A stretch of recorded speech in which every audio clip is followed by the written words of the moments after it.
Part 1, Chapter 1 of Crime and Punishment by Fyodor Dostoyevsky, translated by Constance Garnett, 1861 to 1946. Part 1, Chapter 1. On an exceptionally hot evening early in July, a young man came out of the garret in which he lodged in S Place and walked slowly, as though in hesitation, towards K Bridge. He had successfully avoided meeting his landlady on the staircase. His garret was under the roof of a high, five-storied house, and was more like a cupboard than a room. The landlady who provided him with garret, dinners, and attendance lived on the floor below, and every time he went out he was obliged to pass her kitchen, the door of which invariably stood open. And each time he passed, the young man had a sick, frightened feeling, which made him scowl and feel ashamed. He was hopelessly in debt to his landlady, and was afraid of meeting her.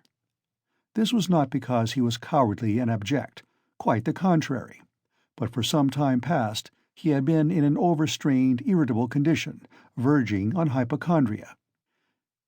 He had become so completely absorbed in himself and isolated from his fellows that he dreaded meeting not only his landlady, but anyone at all.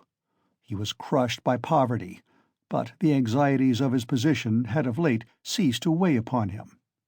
He had given up attending to matters of practical importance. He had lost all desire to do so. Nothing that any landlady could do had a real terror for him. But to be stopped on the stairs, to be forced to listen to her trivial, irrelevant gossip, to pestering demands for payment, threats and complaints, and to rack his brains for excuses, to prevaricate, to lie. No, rather than that, he would creep down the stairs like a cat and slip out unseen. This evening, however, on coming out into the street, he became acutely aware of his fears. "I want to attempt a thing like that, and am frightened by these trifles," he thought with an odd smile. Yes, all is in a man's hands, and he lets it all slip from cowardice. That's an axiom.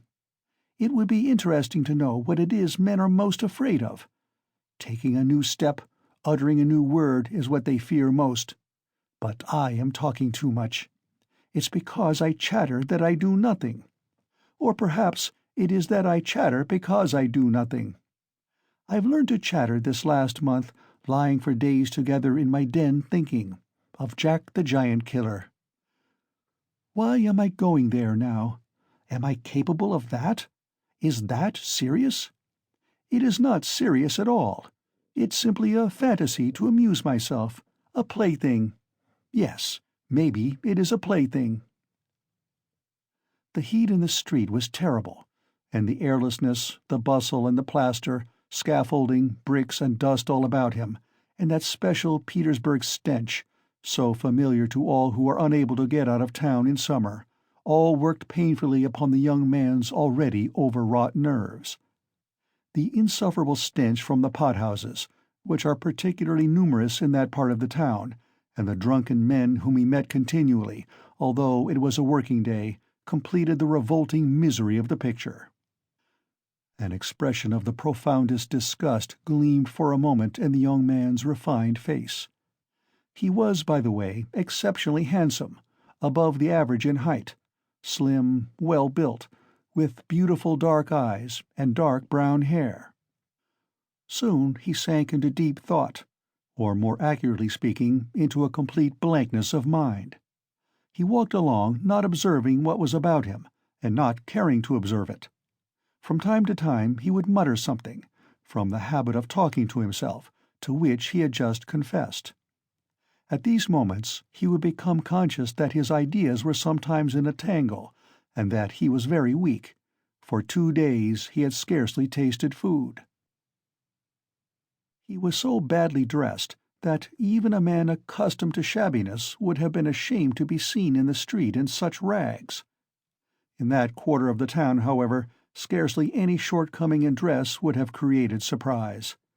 Owing to the proximity of the Haymarket, the number of establishments of bad character, the preponderance of the trading and working-class population crowded in these streets and alleys in the heart of Petersburg, types so various were to be seen in the streets that no figure, however queer, would have caused surprise. But there was such accumulated bitterness and contempt in the young man's heart that, in spite of all the fastidiousness of youth, he minded his rags least of all in the street. It was a different matter when he met with acquaintances or with former fellow-students, whom, indeed, he disliked meeting at any time. And yet, when a drunken man, who for some unknown reason was being taken somewhere in a huge wagon dragged by a heavy dray horse, suddenly shouted at him as he drove past, "Hey there, German hatter!" bawling at the top of his voice and pointing at him, the young man stopped suddenly and clutched tremulously at his hat. It was a tall round hat from Zimmermann's, but completely worn out, rusty with age, all torn and bespattered, brimless and bent on one side in a most unseemly fashion. Not shame, however, but quite another feeling akin to terror had overtaken him. "I knew it," he muttered in confusion. "I thought so. That's the worst of all. Why, a stupid thing like this, the most trivial detail might spoil the whole plan.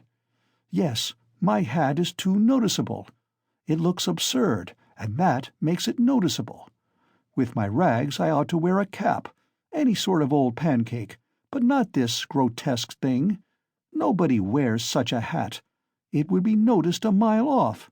It would be remembered. What matters is that people would remember it, and that would give them a clue. For this business one should be as little conspicuous as possible. Trifles are what matter. Why, it's just such trifles that always ruin everything." He had not far to go. He knew indeed how many steps it was from the gate of his lodging-house, exactly 730. He had counted them once when he had been lost in dreams. At the time he had put no faith in those dreams, and was only tantalizing himself by their hideous but daring recklessness. Now, a month later, he had begun to look upon them differently, and in spite of the monologues in which he jeered at his own impotence and indecision, he had involuntarily come to regard this hideous dream as an exploit to be attempted, although he still did not realize this himself. He was positively going now for a rehearsal of his project, and at every step his excitement grew more and more violent. With a sinking heart and a nervous tremor, he went up to a huge house which on one side looked on to the canal, and on the other into the street. This house was let out in tiny tenements, and was inhabited by working people of all kinds: tailors, locksmiths, cooks, Germans of sorts, girls picking up a living as best they could, petty clerks, etc. There was a continual coming and going through the two gates and in the two courtyards of the house. 3 or 4 doorkeepers were employed on the building. The young man was very glad to meet none of them, and at once slipped unnoticed through the door on the right and up the staircase. It was a back staircase, dark and narrow, but he was familiar with it already and knew his way, and he liked all the surroundings. In such darkness even the most inquisitive eyes were not to be dreaded. "If I am so scared now, what would it be if it somehow came to pass that I were really going to do it?" he could not help asking himself as he reached the 4th story. There his progress was barred by some porters who were engaged in moving furniture out of a flat. He knew that the flat had been occupied by a German clerk in the civil service and his family. This German was moving out then, and so the 4th floor on this staircase would be untenanted except by the old woman. "That's a good thing, anyway," he thought to himself as he rang the bell of the old woman's flat. The bell gave a faint tinkle as though it were made of tin and not of copper. The little flats in such houses always have bells that ring like that. He had forgotten the note of that bell, and now its peculiar tinkle seemed to remind him of something and to bring it clearly before him. He started. His nerves were terribly overstrained by now. In a little while the door was opened a tiny crack. The old woman eyed her visitor with evident distrust through the crack, and nothing could be seen but her little eyes, glittering in the darkness. But seeing a number of people on the landing, she grew bolder, and opened the door wide. The young man stepped into the dark entry, which was partitioned off from the tiny kitchen. The old woman stood facing him in silence and looking inquiringly at him. She was a diminutive, withered-up old woman of 60, with sharp, malignant eyes and a sharp little nose. Her colorless, somewhat grizzled hair was thickly smeared with oil, and she wore no kerchief over it. Round her thin, long neck, which looked like a hen's leg, was knotted some sort of flannel rag, and in spite of the heat there hung, flapping on her shoulders, a mangy fur cape, yellow with age. The old woman coughed and groaned at every instant. The young man must have looked at her with a rather peculiar expression, for a gleam of mistrust came into her eyes again. "Raskolnikov, a student. I came here a month ago?" The young man made haste to mutter, with a half-bow, remembering that he ought to be more polite. "I remember it, my good sir. I remember quite well your coming here," the old woman said distinctly, still keeping her inquiring eyes on his face. "And here, I am again on the same errand," Raskolnikov continued, a little disconcerted and surprised at the old woman's mistrust. "Perhaps she is always like that, though, only I did not notice it the other time," he thought with an uneasy feeling. The old woman paused, as though hesitating, then stepped on one side, and pointing to the door of the room, she said, letting her visitor pass in front of her, "Step in, my good sir." The little room into which the young man walked, with yellow paper on the walls, geraniums and muslin curtains in the windows, was brightly lighted up at that moment by the setting sun. So the sun will shine like this then, too, flashed as it were by chance through Raskolnikov's mind, and with a rapid glance he scanned everything in the room, trying as far as possible to notice and remember its arrangement. But there was nothing special in the room. The furniture, all very old and of yellow wood, consisted of a sofa with a huge bent wooden back, an oval table in front of the sofa, a dressing-table with a looking-glass fixed on it between the windows, chairs along the walls, and 2 or 3 halfpenny prints in yellow frames, representing German damsels with birds in their hands. That was all. In the corner a light was burning before a small icon. Everything was very clean. The floor and the furniture were brightly polished. Everything shone.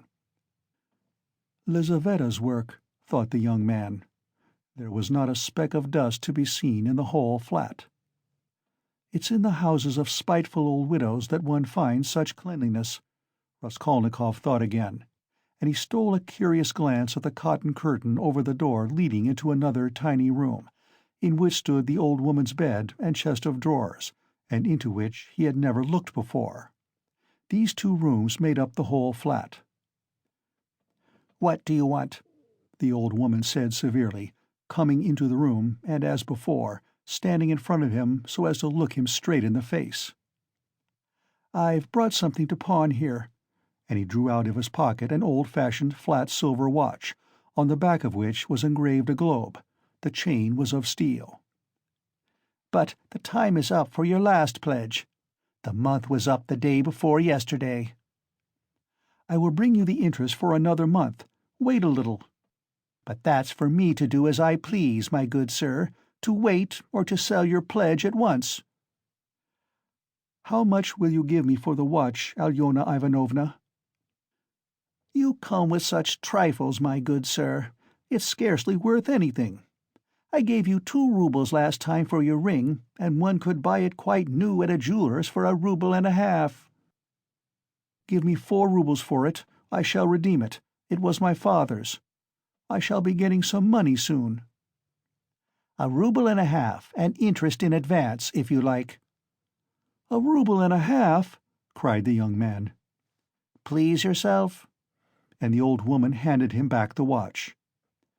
The young man took it, and was so angry that he was on the point of going away, but checked himself at once, remembering that there was nowhere else he could go, and that he had had another object also in coming.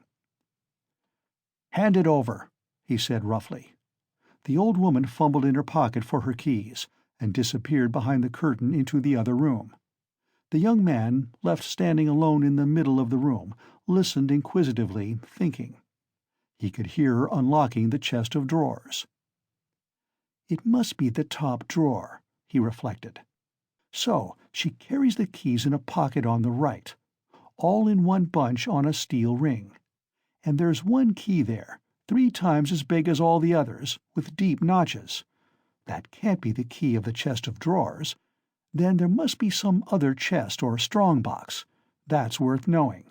Strong boxes always have keys like that. But how degrading it all is." The old woman came back. "Here, sir, as we say, 10 kopecks the rouble a month, so I must take 15 kopecks from a rouble and a half for the month in advance. But for the 2 roubles I lent you before, you owe me now 20 kopecks on the same reckoning in advance. That makes 35 kopecks altogether. So I must give you a rouble and 15 kopecks for the watch. Here it is." "What? Only a rouble and 15 kopecks now?" "Just so." The young man did not dispute it, and took the money. He looked at the old woman, and was in no hurry to get away, as though there was still something he wanted to say or to do, but he did not himself quite know what. "I may be bringing you something else in a day or two, Alyona Ivanovna, a valuable thing, silver, a cigarette box, as soon as I get it back from a friend." He broke off in confusion. "Well, we will talk about it then, sir." "Goodbye. Are you always at home alone? Your sister is not here with you?" He asked her as casually as possible as he went out into the passage. "What business is she of yours, my good sir?" "Oh, nothing particular. I simply asked. You are too quick. Good day, Alyona Ivanovna." Raskolnikov went out in complete confusion. This confusion became more and more intense. As he went down the stairs, he even stopped short 2 or 3 times, as though suddenly struck by some thought. When he was in the street, he cried out, "Oh, God, how loathsome it all is! And can I possibly— No, it's nonsense, it's rubbish," he added resolutely. "And how could such an atrocious thing come into my head? What filthy things my heart is capable of! Yes, filthy above all, disgusting, loathsome, loathsome. And for a whole month I've been—" But no words, no exclamations could express his agitation. The feeling of intense repulsion, which had begun to oppress and torture his heart while he was on his way to the old woman, had by now reached such a pitch and had taken such a definite form that he did not know what to do with himself to escape from its wretchedness. He walked along the pavement like a drunken man, regardless of the passers-by, and jostling against them, and only came to his senses when he was in the next street. Looking round, he noticed that he was standing close to a tavern which was entered by steps leading from the pavement to the basement. At that instant 2 drunken men came out at the door, and abusing and supporting one another, they mounted the steps. Without stopping to think, Raskolnikov went down the steps at once. Till that moment he had never been into a tavern, but now he felt giddy and was tormented by a burning thirst. He longed for a drink of cold beer, and attributed his sudden weakness to the want of food. He sat down at a sticky little table in a dark and dirty corner, ordered some beer, and eagerly drank off the first glassful. At once he felt easier, and his thoughts became clear. "All that's nonsense," he said hopefully, "and there's nothing in it at all to worry about. It's simply physical derangement. Just a glass of beer, a piece of dry bread, and in one moment the brain is stronger, the mind is clearer, and the will is firm. Phew, how utterly petty it all is!" But in spite of this scornful reflection, he was by now looking cheerful, as though he were suddenly set free from a terrible burden, and he gazed round in a friendly way at the people in the room. But even at that moment he had a dim foreboding that this happier frame of mind was also not normal. There were few people at the time in the tavern. Besides the 2 drunken men he had met on the steps, a group consisting of about 5 men and a girl with a concertina had gone out at the same time. Their departure left the room quiet and rather empty. The persons still in the tavern were a man who appeared to be an artisan, drunk, but not extremely so, sitting before a pot of beer, and his companion, a huge stout man with a grey beard, in a short full-skirted coat. He was very drunk, and had dropped asleep on the bench.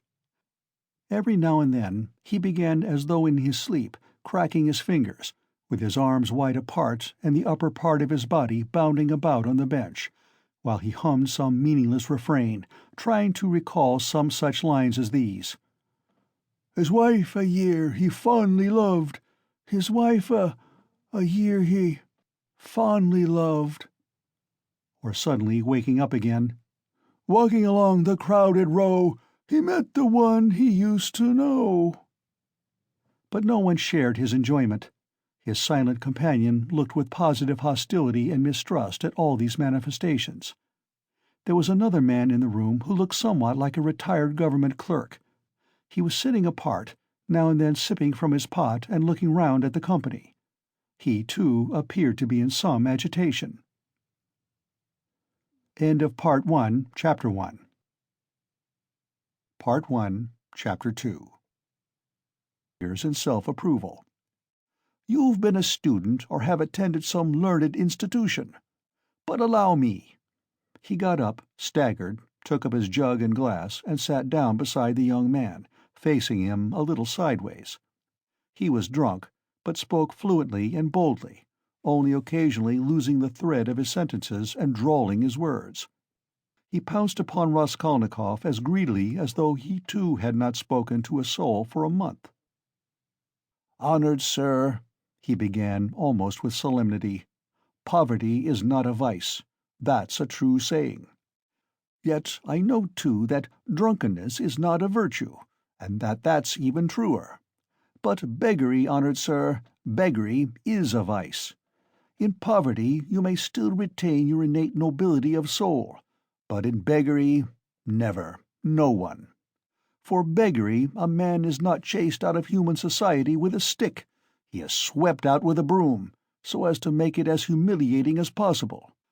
And quite right, too, for as much as in beggary I am ready to be the first to humiliate myself. Hence the pot-house. Honored sir, a month ago Mr. Lebeziatnikov gave my wife a beating, and my wife is a very different matter from me. Do you understand? Allow me to ask you another question out of simple curiosity. Have you ever spent a night on a hay-barge on the Neva?" "No, I have not happened to," answered Raskolnikov.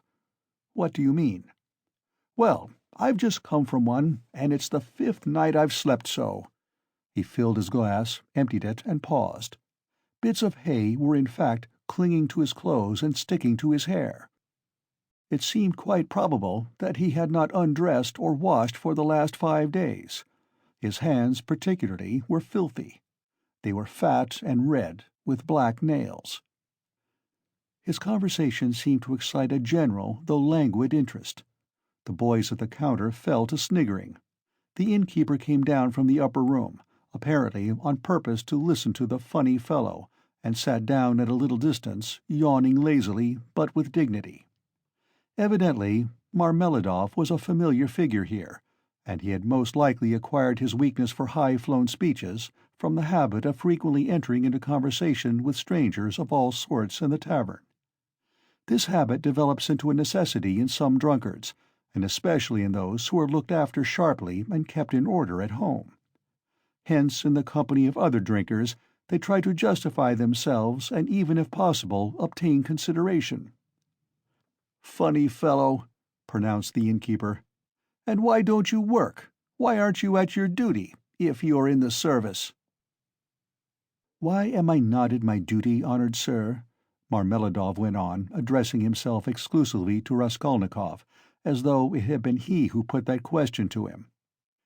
"Why am I not at my duty? Does not my heart ache to think what a useless worm I am? A month ago, when Mr. Lebeziatnikov beat my wife with his own hands, and I lay drunk, didn't I suffer? Excuse me, young man, has it ever happened to you, well, to petition hopelessly for a loan?" "Yes, it has. But what do you mean by hopelessly?" hopelessly in the fullest sense, when you know beforehand that you will get nothing by it.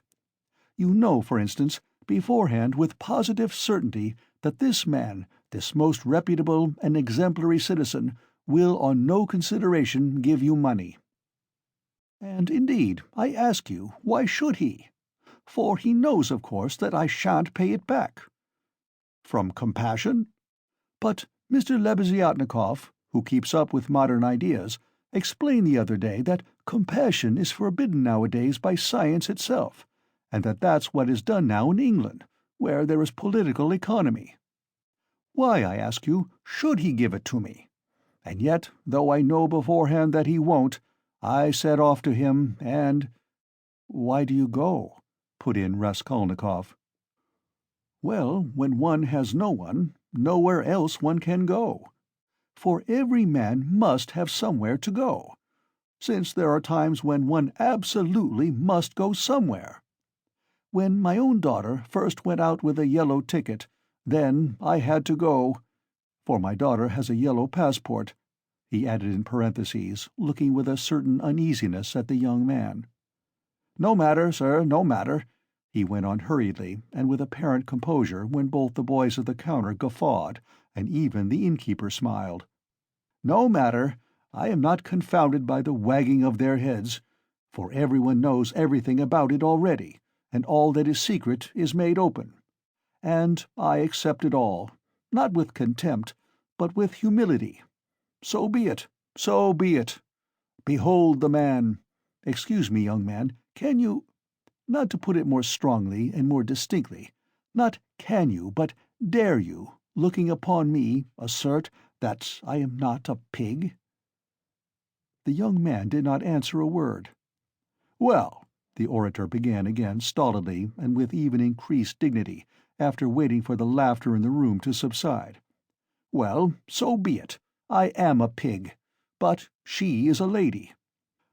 I have the semblance of a beast, but Katerina Ivanovna, my spouse, is a person of education and an officer's daughter.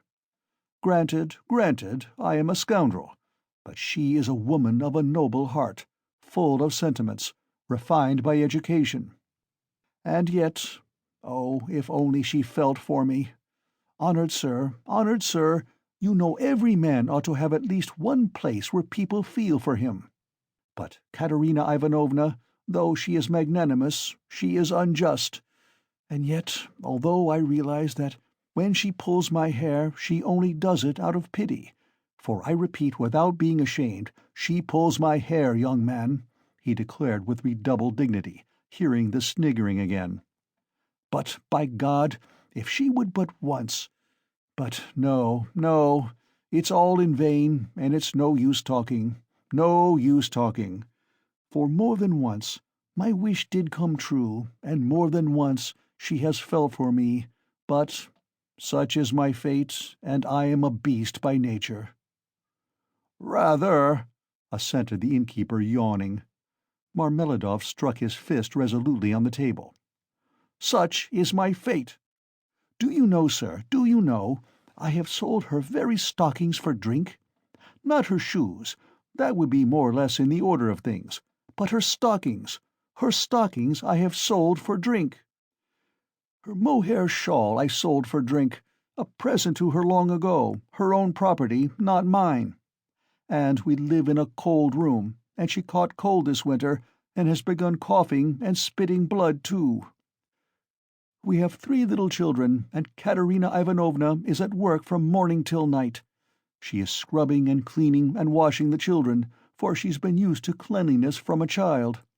But her chest is weak, and she has a tendency to consumption, and I feel it. Do you suppose I don't feel it? And the more I drink, the more I feel it. That's why I drink too. I try to find sympathy and feeling in drink. I drink so that I may suffer twice as much." And as though in despair, he laid his head down on the table. "Young man," he went on, raising his head again, "in your face I seem to read some trouble of mind. When you came in I read it, and that was why I addressed you at once.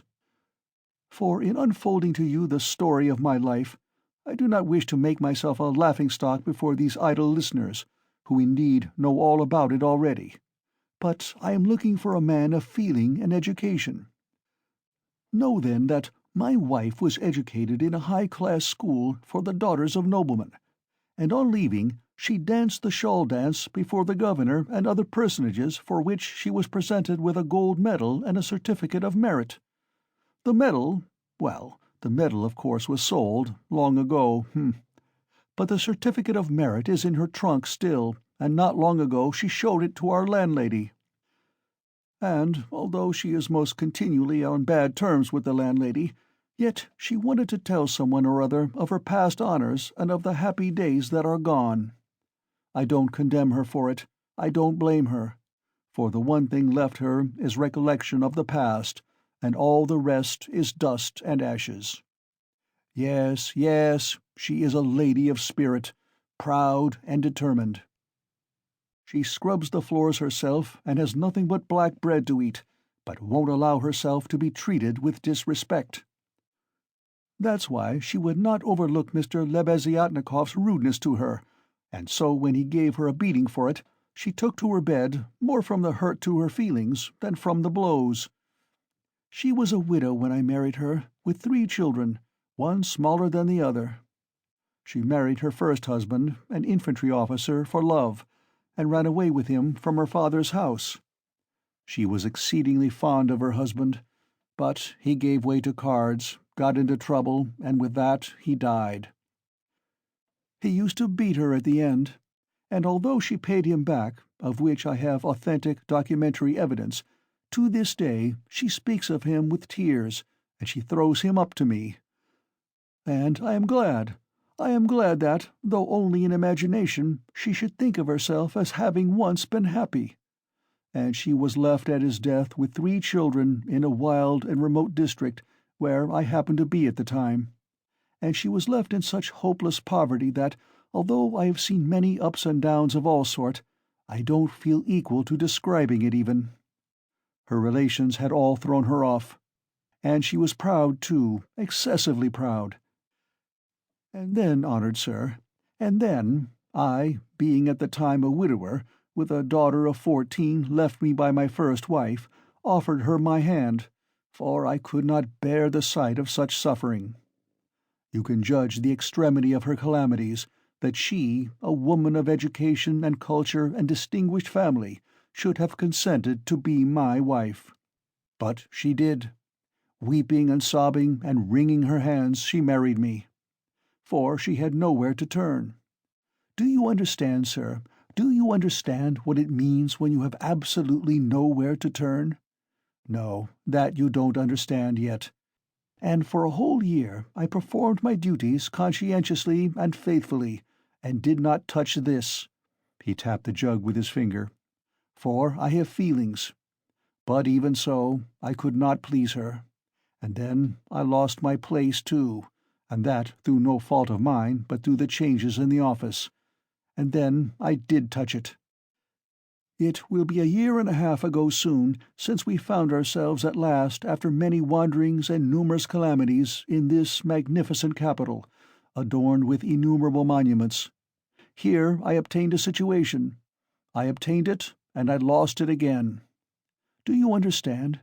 This time it was through my own fault I lost it, for my weakness had come out.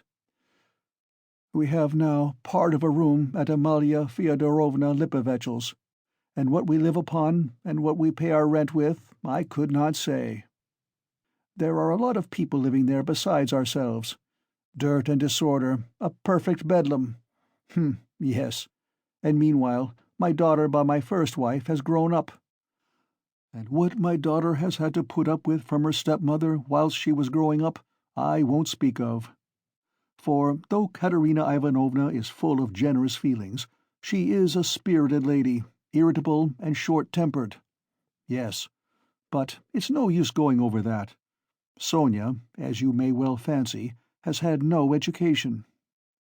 I did make an effort 4 years ago to give her a course of geography and universal history, but as I was not very well up in those subjects myself, and we had no suitable books, and what books we had... And Anyway, we have not even those now, so all our instruction came to an end. We stopped at Cyrus of Persia.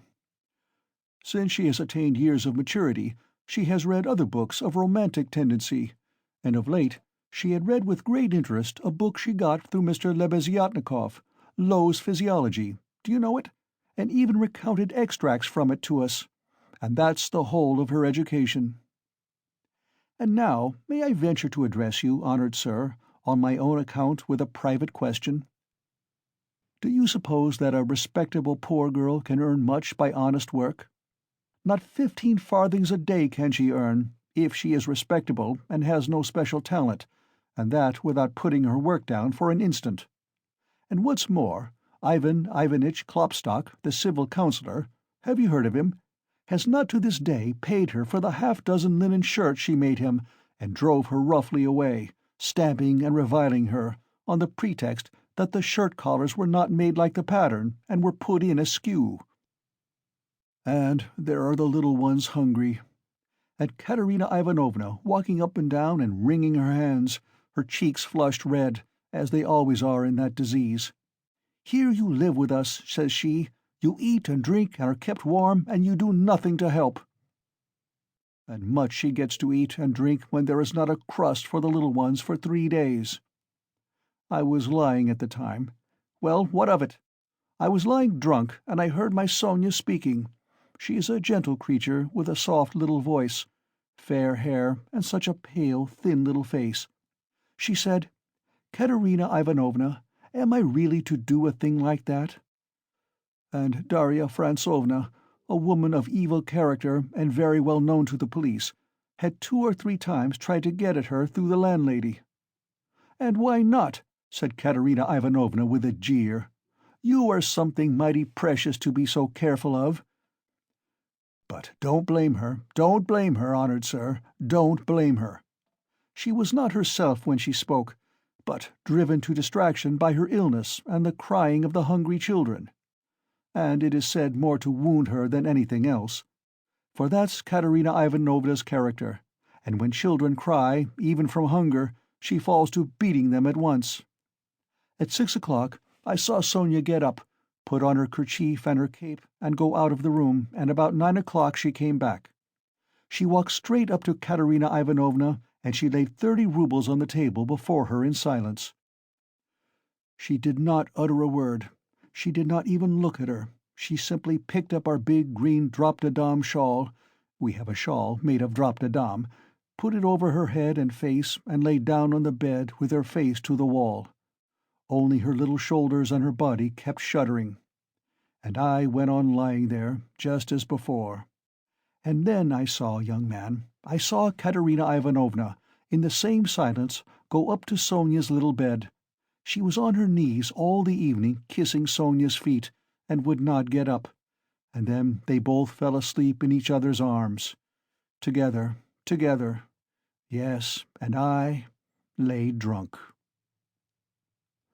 Marmeladov stopped short, as though his voice had failed him. Then he hurriedly filled his glass, drank, and cleared his throat. "Since then, sir," he went on after a brief pause, "since then, owing to an unfortunate occurrence, and through information given by evil-intentioned persons, in all which Darya Frantsovna took a leading part on the pretext that she had been treated with want of respect, since then, my daughter Sofya Semyonovna has been forced to take a yellow ticket, and owing to that she is unable to go on living with us. For our landlady, Amelia Fyodorovna, would not hear of it, though she had backed up Darya Frantsovna before, and Mr. Lebeziatnikov too. All the trouble between him and Katerina Ivanovna was on Sonia's account. At first he was for making up to Sonia himself, and then all of a sudden he stood on his dignity. 'How,' said he, 'can a highly educated man like me live in the same rooms with a girl like that?' And Katerina Ivanovna would not let it pass. She stood up for her. And so that's how it happened. And Sonia comes to us now, mostly after dark. She comforts Katerina Ivanovna and gives her all she can. She has a room at the Kapernamovs', the tailors. She lodges with them. Kapernamov is a lame man with a cleft palate, and all of his numerous family have cleft palates too. And his wife too has a cleft palate. They all live in one room, but Sonia has her own, partitioned off. Yes. Very poor people, and all with cleft palates. Yes. Then I got up in the morning and put on my rags, lifted up my hands to heaven, and set off to His Excellency Ivan Afanasovitch. His Excellency Ivan Afanasovitch, do you know him? No? Well then, it's a man of God, don't you know. He is wax before the face of the Lord, even as wax melteth. His eyes were dim when he heard my story. Marmeladov, once already you have deceived my expectations. I'll take you once more on my own responsibility. That's what he said. Remember, he said, and now you can go. I kissed the dust at his feet, in thought only, for in reality he would not have allowed me to do it, being a statesman and a man of modern political and enlightened ideas. I returned home, and when I announced that I'd been taken back into the service and should receive a salary, heavens, what a to-do there was. Marmeladov stopped again in violent excitement. At that moment a whole party of revellers already drunk came in from the street, and the sounds of a hired concertina and the cracked piping voice of a child of 7 singing the Hamlet were heard in the entry. The room was filled with noise. The tavern-keeper and the boys were busy with the newcomers. Marmeladov, paying no attention to the new arrivals, continued his story. He appeared by now to be extremely weak, but as he became more and more drunk, he became more and more talkative. The recollection of his recent success in getting the situation seemed to revive him, and was positively reflected in a sort of radiance on his face. Raskolnikov listened attentively. "That was 5 weeks ago, sir. Yes. As soon as Katerina Ivanovna and Sonia heard of it, mercy on us, it was as though I stepped into the kingdom of heaven. It used to be, you can lie like a beast, nothing but abuse. Now they were walking on tiptoe, hushing the children. Semyon Zaharovitch is tired with his work at the office. He is resting. Shh! They made me coffee before I went to work, and boiled cream for me. They began to get real cream for me, do you hear that? And how they managed to get together the money for a decent outfit, 11 rubles, 50 kopecks, I can't guess. Boots, cotton shirt fronts, most magnificent. A uniform, they got it all up in splendid style, for 11 rubles and a half. The first morning I came back from the office, I found Katerina Ivanovna had cooked 2 courses for dinner, soup and salt meat with horseradish, which we had never dreamed of till then. She had not any dresses, none at all, but she got herself up as though she were going on a visit. And not that she'd anything to do it with, she smartened herself up with nothing at all. She'd done her hair nicely, put on a clean collar of some sort, cuffs, and there she was, quite a different person. She was younger and better looking. Sonia, my little darling, had only helped with money for the time, she said. It won't do for me to come and see you too often. After dark, maybe, when no one can see. Do you hear? Do you hear? I laid down for a nap after dinner, and what do you think? Though Katerina Ivanovna had quarrelled to the last degree with our landlady Amelia Fyodorovna only a week before, she could not resist then asking her in to coffee. For 2 hours they were sitting, whispering together. "Semyon Zaharovitch is in the service again now, and receiving a salary," says she. "And he went himself to His Excellency, and His Excellency himself came out to him, made all the others wait, and led Semyon Zaharovitch by the hand before everybody into his study. Do you hear? Do you hear? 'To be sure,' says he, 'Semyon Zaharovitch, remembering your past service,' says he, 'and in spite of your propensity to that foolish weakness, since you promise now, and since, moreover, we've got on badly without you. Do you hear? Do you hear? And so,' says he, 'I rely now on your word as a gentleman.' And all that, let me tell you, she has simply made up for herself. And not simply out of wantonness, for the sake of bragging. No, she believes it all herself. She amuses herself with her own fancies. Upon my word she does. And I don't blame her for it. No, I don't blame her. 6 days ago, when I brought her my first earnings in full, 23 rubles 40 kopecks altogether, she called me her puppet. Puppet, said she, my little puppet. And when we were by ourselves, you understand. You would not think me a beauty. You would not think much of me as a husband, would you? Well, she pinched my cheek. My little puppet, said she. Marmeladov broke off, tried to smile, but suddenly his chin began to twitch. He controlled himself, however. The tavern, the degraded appearance of the man, the 5 nights in the hay-barge, and the pot of spirits, and yet this poignant love for his wife and children bewildered his listener. Raskolnikov listened intently, but with a sick sensation. He felt vexed that he had come here. "Honored sir, cried Marmeladov, recovering himself. "Oh, sir, perhaps all this seems a laughing matter to you, as it does to others, and perhaps I am only worrying you with the stupidity of all the trivial details of my home life, but it is not a laughing matter to me. For I can feel it all, and the whole of that heavenly day of my life and the whole of that evening I passed in fleeting dreams of how I would arrange it all, and how I would dress all the children, and how I should give her rest, and how I should rescue my own daughter from dishonor and restore her to the bosom of her family, and a great deal more. Quite excusable, sir. Well then, sir—" Marmeladov suddenly gave a sort of start, raised his head and gazed intently at his listener. "Well, on the very next day, after all those dreams, that is to say, exactly 5 days ago, in the evening, by a cunning trick, like a thief in the night, I stole from Katerina Ivanovna the key of her box, took out what was left of my earnings. How much it was I have forgotten. And now, look at me, all of you. It's the 5th day since I left home, and they are looking for me there, and it's the end of my employment, and my uniform is lying in a tavern on the Egyptian bridge. I exchanged it for the garments I have on, and it's the end of everything." Marmeladov struck his forehead with his fist, clenched his teeth, closed his eyes, and leaned heavily with his elbow on the table. But a minute later his face suddenly changed, and with a certain assumed slyness and affection of bravado he glanced at Raskolnikov, laughed, and said, "This morning I went to see Sonia. I went to ask her for a pick-me-up. "You don't say she gave it to you?" cried one of the newcomers. He shouted the words and went off into a guffaw.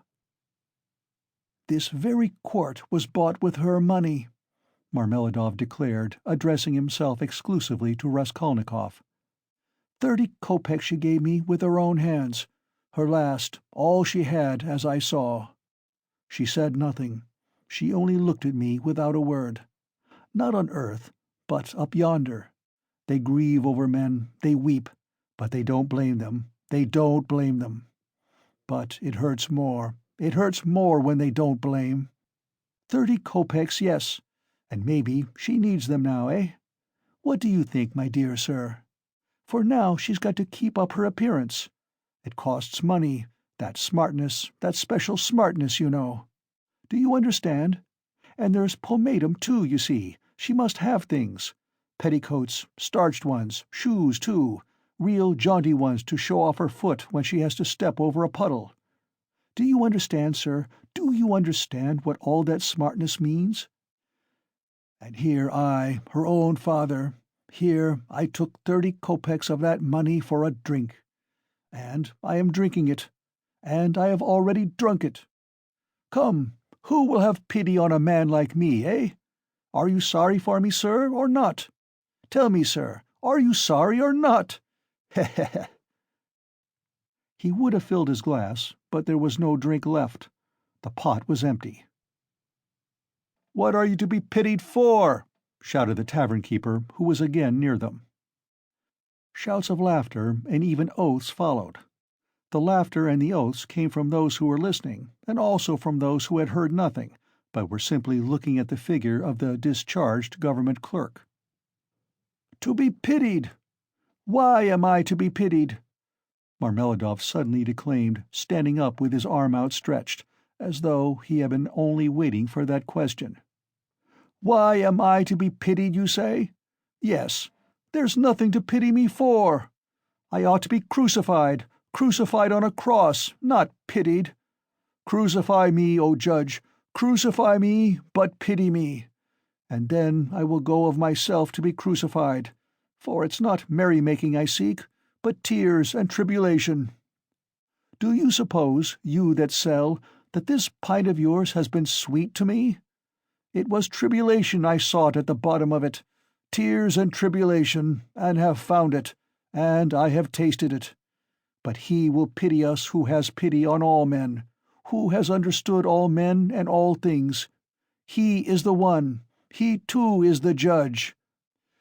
He will come in that day, and he will ask, 'Where is the daughter who gave herself for her cross, consumptive stepmother, and for the little children of another?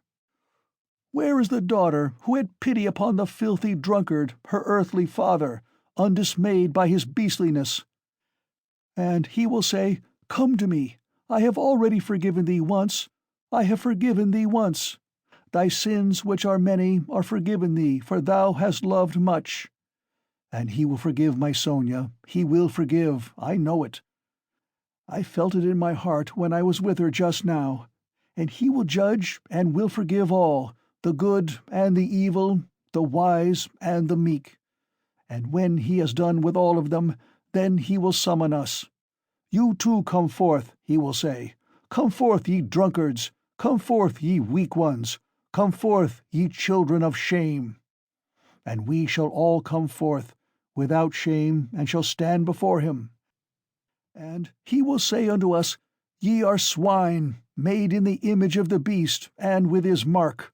But come ye also.' And the wise ones and those of understanding will say, 'O Lord, why dost thou receive these men?' And he will say, 'This is why I receive them, O ye wise, this is why I receive them, O ye of understanding, that not one of them believed himself to be worthy of this.' And he will hold out his hands to us, and we shall fall down before him, and we shall weep, and we shall understand all things.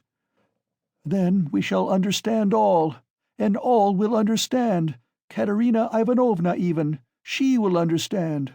Lord, thy kingdom come!"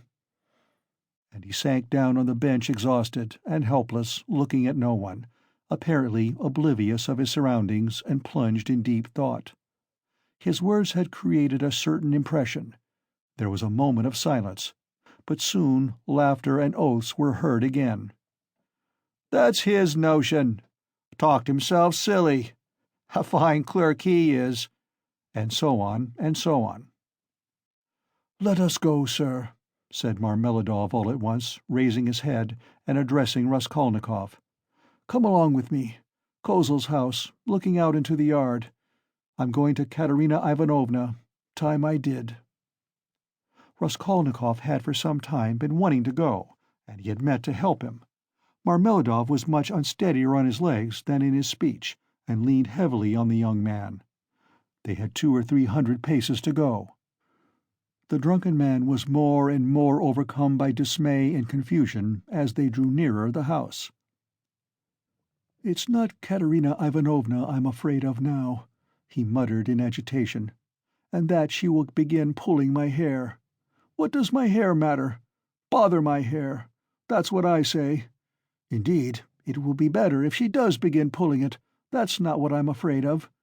It's her eyes I am afraid of. Yes, her eyes. The red on her cheeks, too, frightens me. And her breathing, too. Have you noticed how people in that disease breathe, when they are excited? I am frightened of the children's crying, too. For if Sonia has not taken them food, I don't know what's happened. I don't know. But blows I am not afraid of. Know, sir, that such blows are not a pain to me, but even an enjoyment. In fact, I can't get on without it. It's better so. Let her strike me. It relieves her heart. It's better so. There is the house of Kozel, the cabinet-maker, a German, well-to-do. Lead the way." They went in from the yard and up to the 4th story. The staircase got darker and darker as they went up. It was nearly 11 o'clock, and although in summer in Petersburg there is no real night, yet it was quite dark at the top of the stairs. A grimy little door at the very top of the stairs stood ajar. A very poor-looking room about 10 paces long was lighted up by a candle end. The whole of it was visible from the entrance. It was all in disorder, littered up with rags of all sorts, especially children's garments. Across the furthest corner was stretched a ragged sheet. Behind it probably was the bed. There was nothing in the room except 2 chairs and a sofa covered with American leather, full of holes, before which stood an old deal kitchen table, unpainted and uncovered. At the edge of the table stood a smoldering tallow candle in an iron candlestick. It appeared that the family had a room to themselves, not part of a room, but their room was practically a passage. The door leading to the other rooms, or rather cupboards, into which Amelia Leprechauvel's flat was divided, stood half open, and there was shouting, uproar, and laughter within.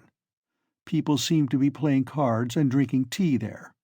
Words of the most unceremonious kind flew out from time to time. Raskolnikov recognized Katerina Ivanovna at once. She was a rather tall, slim, and graceful woman, terribly emaciated, with magnificent dark brown hair and with a hectic flush in her cheeks. She was pacing up and down in her little room, pressing her hands against her chest. Her lips were parched, and her breathing came in nervous, broken gasps. Her eyes glittered as in fever, and looked about with a harsh, immovable stare. And that consumptive and excited face, with the last flickering light of the candle end playing upon it, made a sickening impression. She seemed to Raskolnikov about 30 years old, and was certainly a strange wife for Marmeladov. She had not heard them and did not notice them coming in. She seemed to be lost in thought, hearing and seeing nothing. The room was close, but she had not opened the window. A stench rose from the staircase, but the door onto the stairs was not closed. From the inner rooms clouds of tobacco smoke floated in. She kept coughing, but did not close the door. The youngest child, a girl of 6, was asleep, sitting curled up on the floor with her head on the sofa. A boy a year older stood crying and shaking in the corner. Probably he had just had a beating. Beside him stood a girl of 9 years old, tall and thin, wearing a thin and ragged chemise with an ancient cashmere pelisse flung over her bare shoulders, long outgrown and barely reaching her knees. Her arm, as thin as a stick, was round her brother's neck. She was trying to comfort him, whispering something to him, and doing all she could to keep him from whimpering again. At the same time, her large dark eyes, which looked larger still from the thinness of her frightened face, were watching her mother with alarm. Marmeladov did not enter the door, but dropped on his knees in the very doorway, pushing Raskolnikov in front of him. The woman, seeing a stranger, stopped indifferently facing him, coming to herself for a moment and apparently wondering what he had come for. But evidently she decided that he was going into the next room, as he had to pass through hers to get there. Taking no further notice of him, she walked towards the outer door to close it, and uttered a sudden scream on seeing her husband on his knees in the doorway. "Ah!" she cried out in a frenzy. "He has come back! The criminal! The monster! And where is the money? What's in your pocket? Show me! And your clothes are all different! Where are your clothes? Where is the money? Speak!" She fell to searching him. Marmeladov submissively and obediently held up both arms to facilitate the search.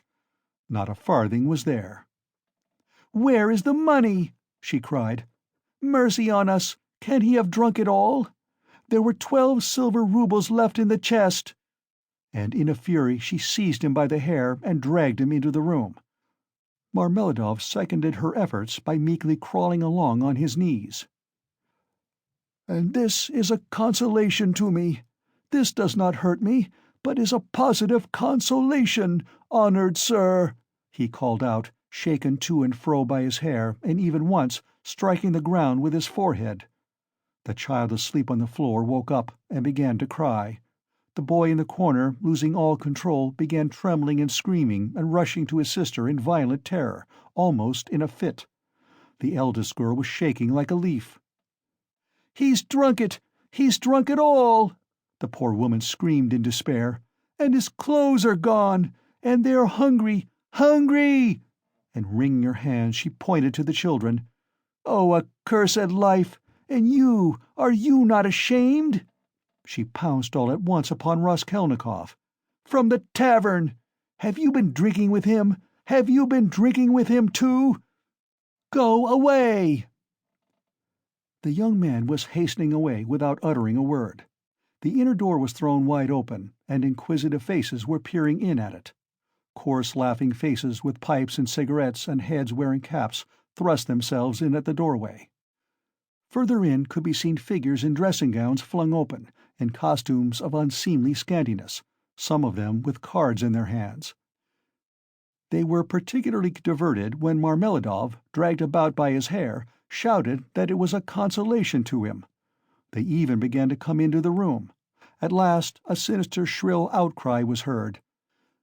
This came from Amelia Leposhevel herself, pushing her way amongst them and trying to restore order after her own fashion, and for the 100th time to frighten the poor woman by ordering her with coarse abuse to clear out of the room next day. As he went out, Raskolnikov had time to put his hand into his pocket, to snatch up the coppers he had received in exchange for his rouble in the tavern, and to lay them unnoticed on the window. Afterwards, on the stairs, he changed his mind and would have gone back. "What a stupid thing I've done," he thought to himself.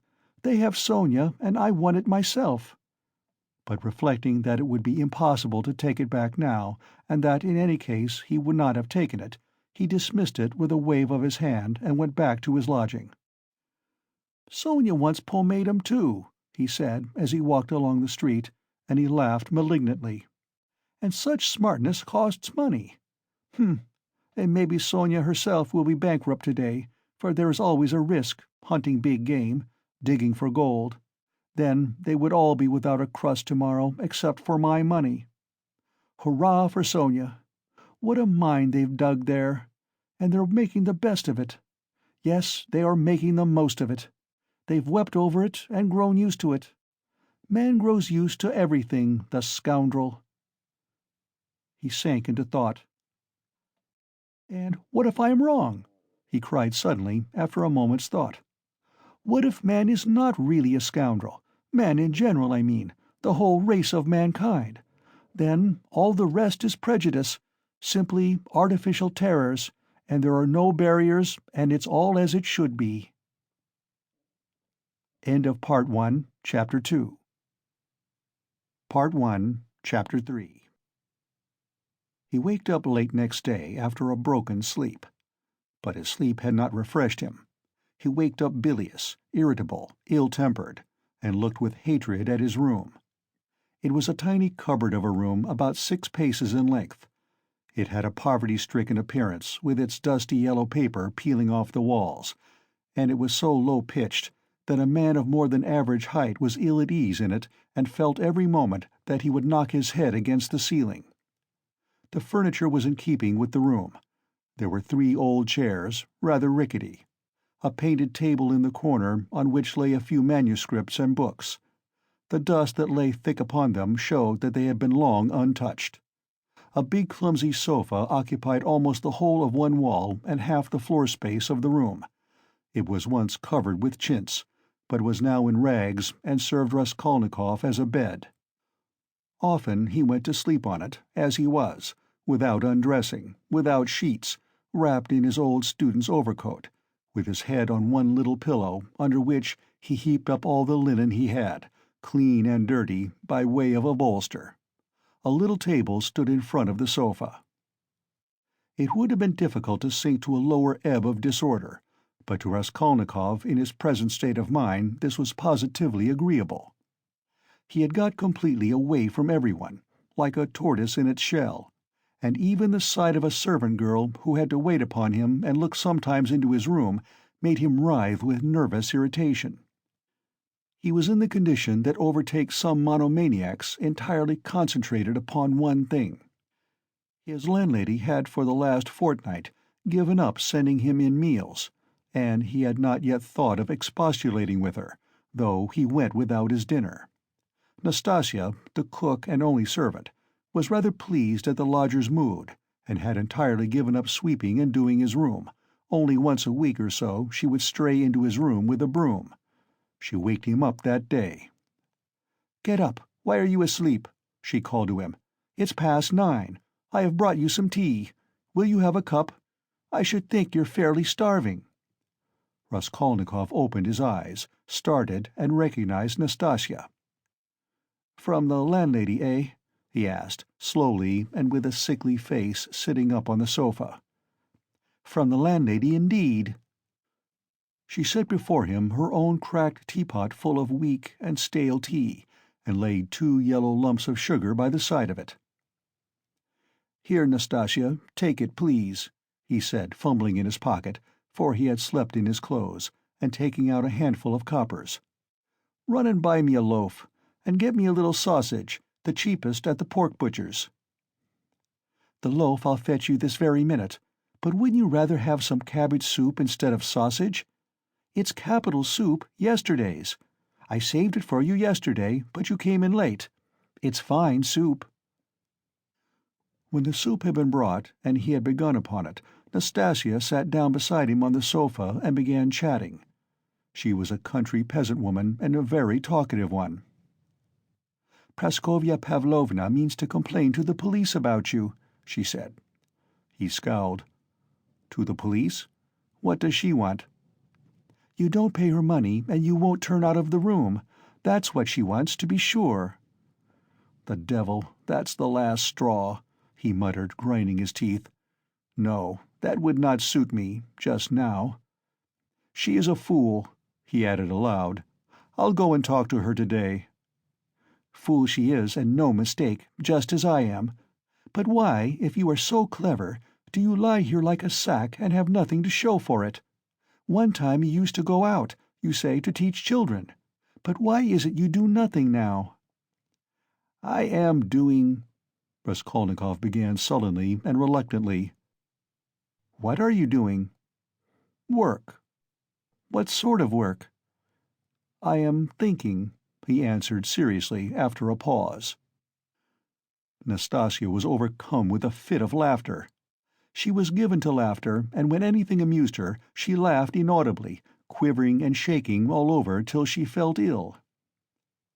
"And have you made much money by your thinking?" she managed to articulate at last. "One can't go out to give lessons without boots, and I'm sick of it." "Don't quarrel with your bread and butter." "They pay so little for lessons. What's the use of a few coppers?" he answered, reluctantly, as though replying to his own thought. "And you want to get a fortune all at once?" He looked at her strangely.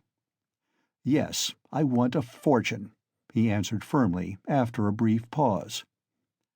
"Don't be in such a hurry. You quite frighten me. Shall I get the loaf or not?" "As you please." "Ah, I forgot. A letter came for you yesterday when you were out." "A letter? For me? From whom?" "I can't say. I gave 3 kopecks of my own to the postman for it. Will you pay me back?" "Then bring it to me, for God's sake, bring it!" cried Raskolnikov, greatly excited. "Good God!" A minute later the letter was brought him. That was it, from his mother, from the province of R. He turned pale when he took it. It was a long while since he had received a letter, but another feeling also suddenly stabbed his heart. "Nastasia, leave me alone, for goodness' sake. Here are your 3 kopecks, but for goodness' sake, make haste and go." The letter was quivering in his hand. He did not want to open it in her presence. He wanted to be left alone with his letter. When Nastasia had gone out, he lifted it quickly to his lips and kissed it. Then he gazed intently at the address, the small, sloping handwriting, so dear and familiar, of the mother who had once taught him to read and write. He delayed. He seemed almost afraid of something. At last he opened it. It was a thick, heavy letter, weighing over 2 ounces. 2 large sheets of notepaper were covered with very small handwriting. "My dear Rodya," wrote his mother, It's 2 months since I last had a talk with you by letter which has distressed me and even kept me awake at night thinking. But I am sure you will not blame me for my inevitable silence. You know how I love you. You are all we have to look to, Donya and I. You are our all, our one hope, our one stay. What a grief it was to me when I heard that you had given up the university some months ago, for want of means to keep yourself, and that you had lost your lessons and your other work. How could I help you out of my 120 rubles a year pension? The 15 rubles I sent you 4 months ago I borrowed, as you know, on security of my pension, from Vasily Ivanovitch Varushkin, a merchant of this town. He is a kind-hearted man, and was a friend of your father's too. But having given him the right to receive the pension, I had to wait till the debt was paid off, and that is only just done, so that I've been unable to send you anything all this time. But now, thank God, I believe I shall be able to send you something more, and in fact we may congratulate ourselves on our good fortune now, of which I hasten to inform you. In the first place, would you have guessed, dear Rodya, that your sister has been living with me for the last 6 weeks, and we shall not be separated in the future? Thank God, her sufferings are over, but I will tell you everything in order, so that you may know just how everything has happened and all that we have hitherto concealed from you. When you wrote to me 2 months ago that you had heard that Donya had a great deal to put up with in the Svidrigailov's house, when you wrote that and asked me to tell you all about it, what could I write in answer to you? If I had written the whole truth to you, I dare say you would have thrown up everything and have come to us, even if you had to walk all the way, for I know your character and your feelings, and you would not let your sister be insulted. I was in despair myself, but what could I do? And besides, I did not know the whole truth myself then. What made it all so difficult was that Donya received 100 rubles in advance when she took the place as governess in their family, on condition of part of her salary being deducted every month. And so it was impossible to throw up the situation without repaying the debt. This sum—now I can explain it all to you, my precious Rodya—she took chiefly in order to send you 60 rubles, which you needed so terribly then, and which you received from us last year. We deceived you then, writing that this money came from Donya's savings, but that was not so, and now I tell you all about it, because, thank God, things have suddenly changed for the better. And that you may know how Donya loves you and what a heart she has. At first, indeed, Mr. Svidrigailov treated her very rudely, and used to make disrespectful and jeering remarks at table. But I don't want to go into all these painful details, so as not to worry you for nothing when it is now all over. In short, in spite of the kind and generous behavior of Marfa Petrovna, Mr. Svidrigailov's wife, and all the rest of the household, Donya had a very hard time, especially when Mr. Svidrigailov, relapsing into his old regimental habits, was under the influence of Bacchus. And how do you think it was all explained later on? Would you believe that the crazy fellow had conceived a passion for Donya from the beginning, but had concealed it under a show of rudeness and contempt? Possibly he was ashamed and horrified himself at his own flighty hopes, considering his years and his being the father of a family, and that made him angry with Donya. And possibly, too, he hoped by his rude and sneering behavior to hide the truth from others. But at last he lost all control and had the face to make Donya an open and shameful proposal, promising her all sorts of inducements, and offering, besides, to throw up everything and take her to another estate of his, or even abroad. You can imagine all she went through. To leave her situation at once was impossible, not only on account of the money debt, but also to spare the feelings of Marfa Petrovna, whose suspicions would have been aroused. And then Donya would have been the cause of a rupture in the family. And it would have meant a terrible scandal for Donya, too. That would have been inevitable. There were various other reasons owing to which Donya could not hope to escape from that awful house for another 6 weeks. You know Donya, of course. You know how clever she is, and what a strong will she has. Dona can endure a great deal, and even in the most difficult cases she has the fortitude to maintain her firmness. She did not even write to me about everything for fear of upsetting me, although we were constantly in communication. It all ended very unexpectedly. Marfa Petrovna accidentally overheard her husband imploring Dona in the garden, and, putting quite a wrong interpretation on the position, threw the blame upon her, believing her to be the cause of it all. An awful scene took place between them on the spot in the garden. Marfa Petrovna went so far as to strike Dona, refused to hear anything, and was shouting at her for a whole hour, and then gave orders that Dona should be packed off at once to me in a plain peasant's cart, into which they flung all her things, her linen and her clothes, all pell-mell, without folding it up and packing it. And a heavy shower of rain came on too, and Dona, insulted and put to shame, had to drive with a peasant in an open cart all the 17 versts into town. Only think now, what answer could I have sent to the letter I received from you 2 months ago, and what could I have written? I was in despair. I dare not write to you the truth, because you would have been very unhappy, mortified, and indignant, and yet what could you do? You could only, perhaps, ruin yourself, and besides, Dona would not allow it. And fill up my letter with trifles when my heart was so full of sorrow, I could not. For a whole month the town was full of gossip about this scandal, and it came to such a pass that Dona and I dare not even go to church on account of the contemptuous looks, whispers, and even remarks made aloud about us. All our acquaintances avoided us. Nobody even bowed to us in the street. And I learnt that some shopmen and clerks were intending to insult us in a shameful way, smearing the gates of our house with pitch, so that the landlord began to tell us we must leave. All this was set going by Marfa Petrovna, who managed to slander Dona and throw dirt at her in every family. She knows everyone in the neighborhood, and that month she was continually coming into the town, and as she is rather talkative and fond of gossiping about her family affairs, and particularly of complaining to all and each of her husband, which is not at all right, so in a short time she had spread her story not only in the town, but over the whole surrounding district.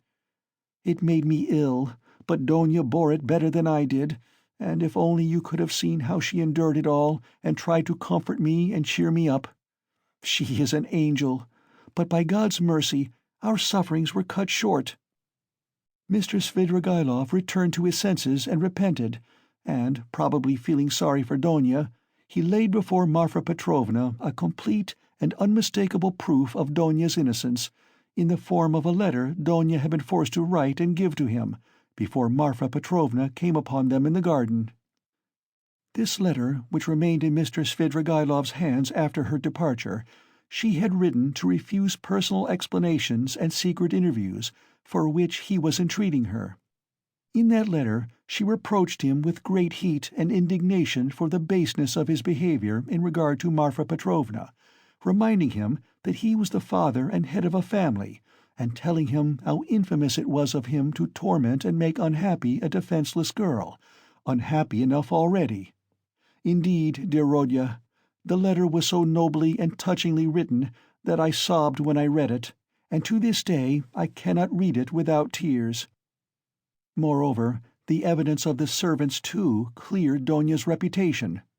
They had seen and known a great deal more than Mr. Svidrigailov had himself supposed, as indeed is always the case with servants. Marfa Petrovna was completely taken aback, and again crushed, as she said herself to us, but she was completely convinced of Dona's innocence. The very next day, being Sunday, she went straight to the cathedral, knelt down and prayed with tears to Our Lady to give her strength to bear this new trial and to do her duty. Then she came straight from the cathedral to us, told us the whole story, wept bitterly, and fully penitent, she embraced Dona and besought her to forgive her. The same morning, without any delay, she went round to all the houses in the town and everywhere, shedding tears. She asserted in the most flattering terms Dona's innocence, and the nobility of her feelings and her behavior. What was more, She showed and read to everyone the letter in Donya's own handwriting to Mr. Svidrigailov, and even allowed them to take copies of it, which, I must say, I think was superfluous. In this way she was busy for several days in driving about the whole town, because some people had taken offense through precedence having been given to others. And therefore they had to take turns, so that in every house she was expected before she arrived, and everyone knew that on such and such a day Marfa Petrovna would be reading the letter in such and such a place, and people assembled for every reading of it, even many who had heard it several times already, both in their own houses and in other people's. In my opinion, a very great deal of all this was unnecessary. But that's Marfa Petrovna's character.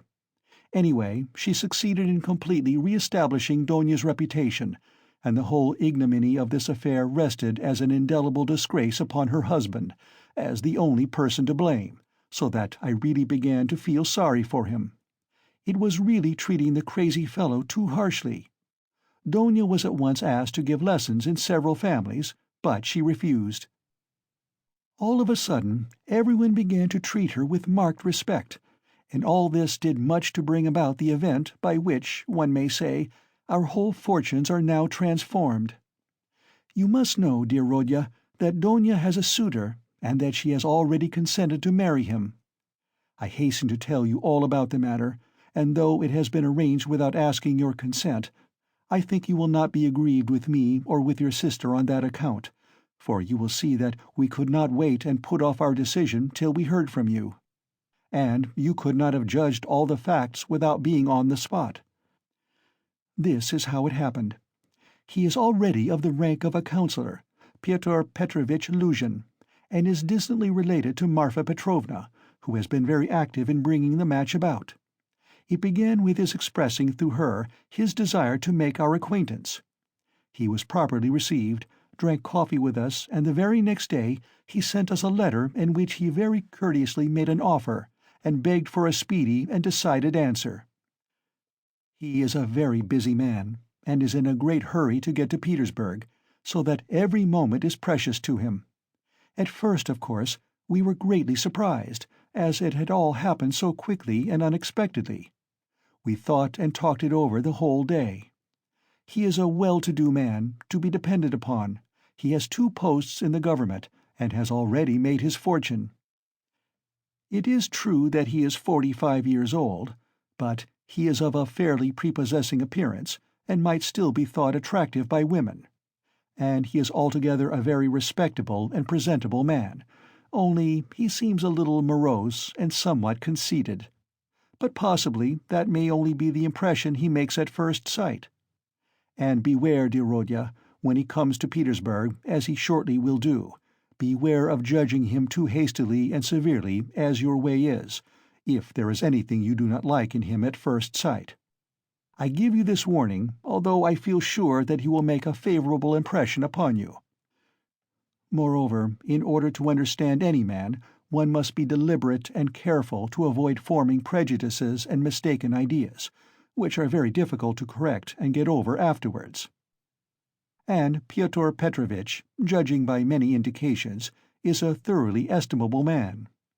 At his first visit, indeed, he told us that he was a practical man, but he still shares, as he expressed it, many of the convictions of our most rising generation, and he is an opponent of all prejudices. He said a good deal more, for he seems a little conceited and likes to be listened to, but this is scarcely a vice. I, of course, understood very little of it, but Donya explained to me that, though he is not a man of great education, he is clever and seems to be good-natured. You know your sister's character, Rodya. She is a resolute, sensible, patient, and generous girl, but she has a passionate heart, as I know very well. Of course, there is no great love either on his side or on hers, but Donya is a clever girl and has the heart of an angel, and will make it her duty to make her husband happy, who on his side will make her happiness his care. Of that we have no good reason to doubt, though it must be admitted the matter has been arranged in great haste. Besides, he is a man of great prudence, and will see to be sure of himself that his own happiness will be the more secure, the happier Donia is with him.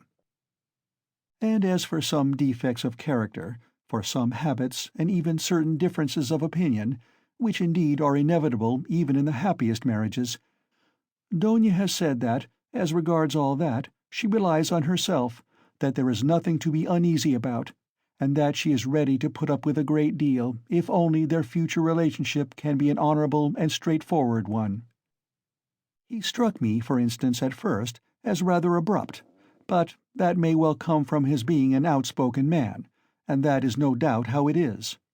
For instance, at his second visit, after he had received Donia's consent, in the course of conversation he declared that, before making Donia's acquaintance, he had made up his mind to marry a girl of good reputation, without dowry, and above all, one who had experienced poverty, because, as he explained, a man ought not to be indebted to his wife, but that it is better for a wife to look upon her husband as her benefactor. I must add that he expressed it more nicely and politely than I have done, for I have forgotten his actual phrases and only remember the meaning. And besides, it was obviously not said of a design, but slipped out in the heat of conversation, so that he tried afterwards to correct himself and smooth it over, but all the same it did strike me as somewhat rude, and I said so afterwards to Donia. But Donia was vexed, and answered that words are not deeds, and that, of course, is perfectly true. Donia did not sleep all night before she made up her mind, and thinking that I was asleep, she got out of bed and was walking up and down the room all night. At last she knelt down before the icon and prayed long and fervently, and in the morning she told me that she had decided. I have mentioned already that Pyotr Petrovitch is just setting off for Petersburg, where he has a great deal of business, and he wants to open a legal bureau.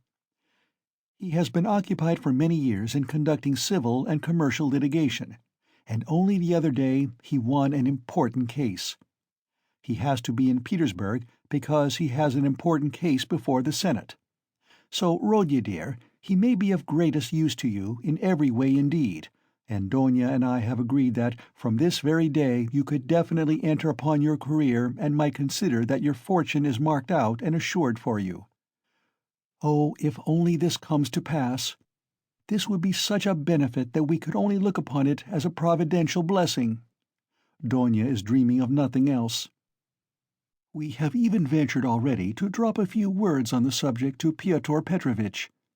He was cautious in his answer, and said that, of course, as he could not get on without a secretary, it would be better to be paying a salary to a relation than to a stranger, if only the former were fitted for the duties, as though there could be doubt of your being fitted.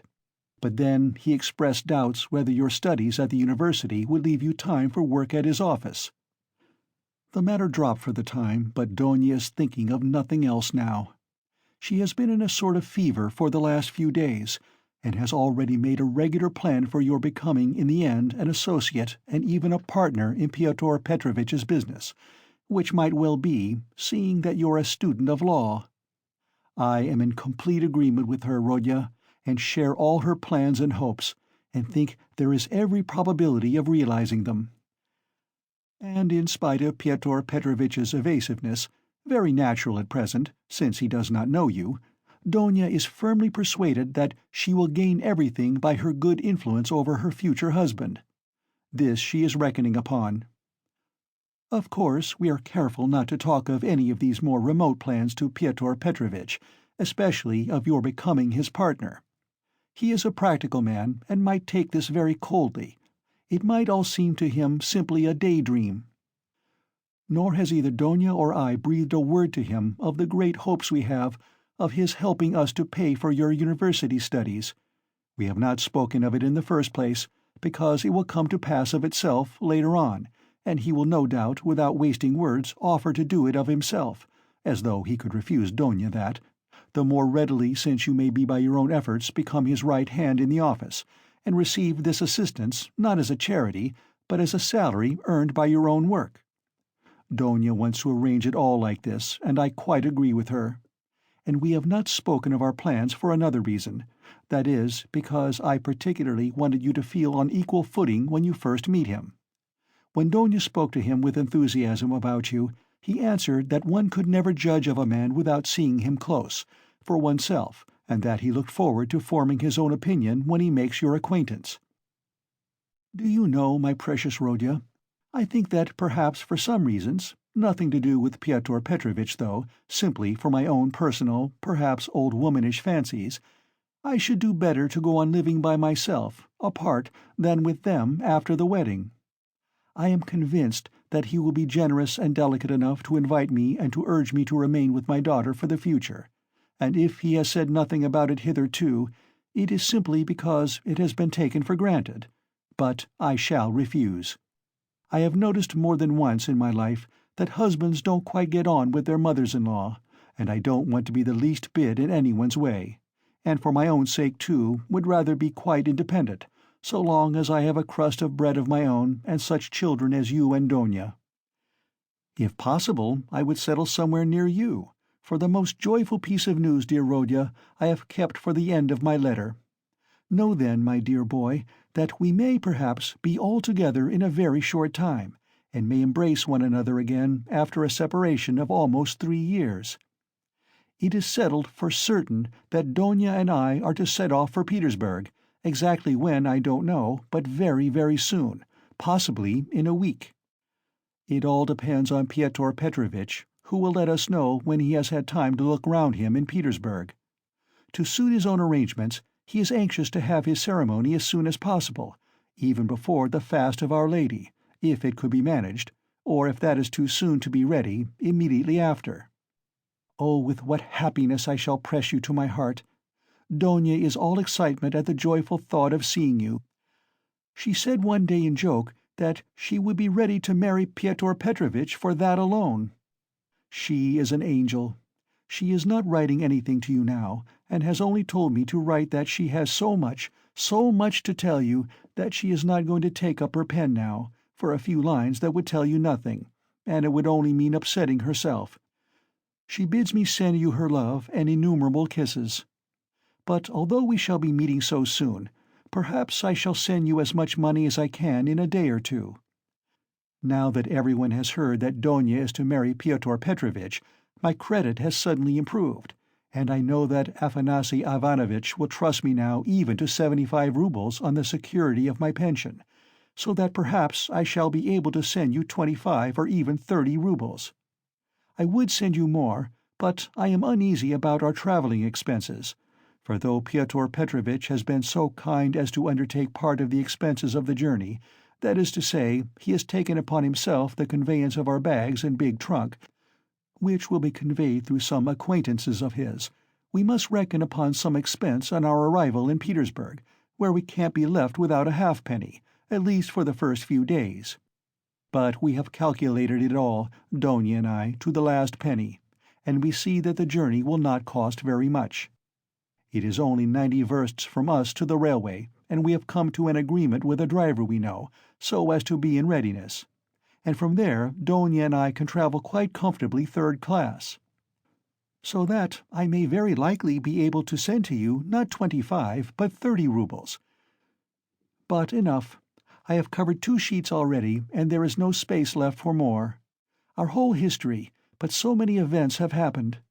And now, my precious Rodya, I embrace you and send you a mother's blessing till we meet. Love Donia, your sister, Rodya. Love her as she loves you, and understand that she loves you beyond everything, more than herself. She is an angel, and you, Rodya, you are everything to us, our one hope, our one consolation. If only you are happy, we shall be happy. Do you still say your prayers, Rodya, and believe in the mercy of our Creator and our Redeemer? I am afraid in my heart that you may have been visited by the new spirit of infidelity that is abroad today. If it is so, I pray for you. Remember, dear boy, how in your childhood, when your father was living, you used to lisp your prayers at my knee, and how happy we all were in those days. Goodbye till we meet then. I embrace you warmly, warmly, with many kisses. Yours till death, Rodion Raskolnikov. Almost from the first, when he read the letter, Raskolnikov's face was wet with tears, but when he finished it, His face was pale and distorted, and a bitter, wrathful, and malignant smile was on his lips. He had laid his head down on his threadbare dirty pillow and pondered a long time. His heart was beating violently, and his brain was in a turmoil. At last he felt cramped and stifled in the little yellow room that was like a cupboard or a box. His eyes and his mind craved for space. He took up his hat and went out, this time without dread of meeting anyone. He had forgotten his dread. He turned in the direction of the Vasilyevsky Ostrov, walking along Vasilyevsky Prospect, as though hastening on some business. But he walked, as his habit was, without noticing his way, muttering and even speaking aloud to himself, to the astonishment of the passers-by. Many of them took him to be drunk. End of Part 1, Chapter 3. Part 1, Chapter 4. His mother's letter had been a torture to him, but as regards the chief fact in it, he had felt not one moment's hesitation, even whilst he was reading the letter. The essential question was settled, and irrevocably settled in his mind. Never such a marriage while I am alive, and Mr. Luzhin be damned. The thing is perfectly clear, he muttered to himself, with a malignant smile anticipating the triumph of his decision. No, Mother, no, Donia, you won't deceive me. And then they apologize for not asking my advice, and for taking the decision without me. I dare say. They imagine it is arranged now and can't be broken off. But we will see whether it can or not. A magnificent excuse. Pyotr Petrovitch is such a busy man that even his wedding has to be in post-haste, almost by express. No, Donia, I see it all, and I know what you want to say to me, and I know too what you were thinking about when you walked up and down all night, and what your prayers were like before the Holy Mother of Kazan who stands in Mother's bedroom. Bitter is the ascent to Golgotha. So it is finally settled. You have determined to marry a sensible businessman, Avdotya Romanovna, one who has a fortune, has already made his fortune. That is so much more solid and impressive. A man who holds 2 government posts, and who shares the ideas of our more rising generation, as Mother writes, and who seems to be kind, as Donia herself observes. That seems beats everything. And that very Donia for that very seems is marrying him. Splendid, splendid! But I should like to know why Mother has written to me about our most rising generation. Simply as a descriptive touch, or with the idea of prepossessing me in favor of Mr. Luzhin. Oh, the cunning of them! I should like to know one more thing. How far they were open with one another that day and night and all this time since. Was it put into words, or did both understand that they had the same thing at heart and in their minds, so that there was no need to speak of it aloud, and better not to speak of it? Most likely it was partly like that. From Mother's letter it's evident.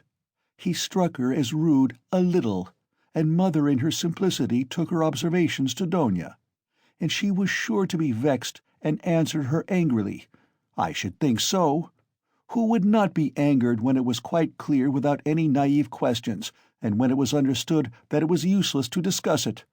And why does she write to me, "Love Donia, Rodya, and she loves you more than herself"? Has she a secret conscience prick at sacrificing her daughter to her son? You are our one comfort, you are everything to us. Oh, Mother! His bitterness grew more and more intense, and if he happened to meet Mr. Luzhin at the moment, he might have murdered him. Yes, that's true, he continued, pursuing the whirling ideas that chased each other in his brain. It is true that it needs time and care to get to know a man, but there is no mistake about Mr. Luzhin. The chief thing is he is a man of business and seems kind. That was something, wasn't it, to send the bags and big box for them? A kind man, no doubt, after that. But his bride and her mother are to drive in a peasant's cart covered with sacking. I know, I have been driven in it. No matter. It is only 90 versts, and then they can travel very comfortably third class, for 1,000 versts. Quite right, too. One must cut one's coat according to one's cloth. But what about you, Mr. Luzhin? She is your bride, and you must be aware that her mother has to raise money on her pension for the journey. To be sure, it's a matter of business, a partnership for mutual benefit, with equal shares and expenses. Food and drink provided, but pay for your tobacco. The businessman has got the better of them, too. The luggage will cost less than their fares, and very likely go for nothing. How is it that they don't both see all that? Or is it that they don't want to see? And they are pleased, pleased! And to think that this is only the first blossoming, and that the real fruits are to come. But what really matters is not the stinginess, is not the meanness, but the tone of the whole thing. For that will be the tone after marriage. It's a foretaste of it. And Mother, too, why should she be so lavish? What will she have by the time she gets to Petersburg? 3 silver roubles, or 2 paper ones, as she says? That old woman. What does she expect to live upon in Petersburg afterwards? She has her reasons already for guessing that she could not live with Donia after the marriage, even for the first few months. The good man has no doubt let slip something on that subject also, though Mother would deny it. "I shall refuse," says she. On whom is she reckoning, then? Is she counting on what is left of her 120 roubles of pension when Afanasy Ivanovitch's debt is paid? She knits woolen shawls and embroiders cuffs, ruining her old eyes. And all her shawls don't add more than 20 roubles a year to her 120, I know that. So she is building all her hopes all the time on Mr. Luzhin's generosity. He will offer it of himself, he will press it on me. You may wait a long time for that. That's how it always is with these Schilleresque noble hearts. Till the last moment every goose is a swan with them, till the last moment they hope for the best and will see nothing wrong, and although they have an inkling of the other side of the picture, yet they won't face the truth till they are forced to. The very thought of it makes them shiver. They thrust the truth away with both hands, until the man they deck out in false colors puts a fool's cap on them with his own hands. I should like to know whether Mr. Luzhin has any orders of merit. I bet he has the Anna in his buttonhole, and that he puts it on when he goes to dine with contractors or merchants. He will be sure to have it for his wedding, too. Enough of him, confound him. Well, Mother I don't wonder at. It's like her, God bless her. But how could Donia? Donia, darling, as though I did not know you. You were nearly 20 when I saw you last. I understood you then. Mother writes that Donia can put up with a great deal. I know that very well. I knew that 2.5 years ago, and for the last 2.5 years I have been thinking about it, thinking of just that Donia can put up with a great deal. If she could put up with Mr. Svidrigailov and all the rest of it, she certainly can put up with a great deal. And now Mother and she have taken it into their heads that she can put up with Mr. Luzhin, who propounds the theory of the superiority of wives raised from destitution and owing everything to their husband's bounty, who propounds it, too, almost at the first interview. Granted that he let it slip, though he is a sensible man, yet maybe it was not a slip at all, but he meant to make himself clear as soon as possible. But Donia? She understands the man, of course, but she will have to live with the man. Why, she'd live on black bread and water. She would not sell her soul. She would not barter her moral freedom for comfort. She would not barter it for all Schleswig-Holstein, much less Mr. Luzhin's money. No, Donia was not that sort when I knew her, and she is still the same, of course. Yes, there's no denying the Svidrigailovs are a bitter pill. It's a bitter thing to spend one's life a governess in the provinces for 200 roubles, but I know she would rather be a nigger on a plantation or a let with a German master than degrade her soul, and her moral dignity, by binding herself forever to a man whom she does not respect, and with whom she has nothing in common, for her own advantage. And if Mr. Luzhin had been of unalloyed gold or one huge diamond, she would never have consented to become his legal concubine. Why is she consenting, then? What's the point of it? What's the answer? It's clear enough. For herself, for her comfort. To save her life she would not sell herself, but for someone else she is doing it. For one she loves, for one she adores, she will sell herself. That's what it all amounts to. For her brother, for her mother she will sell herself. She will sell everything. In such cases we overcome our moral feeling if necessary. Freedom, peace, conscience even, all are brought into the market. Let my life go, if only my dear ones may be happy. More than that, we become casuists. We learn to be Jesuitical, and for a time, maybe, we can soothe ourselves. We can persuade ourselves that it is one's duty for a good object. That's just like us. It's as clear as daylight. It's clear that Rodion Raskolnikov is the central figure in the business, and no one else.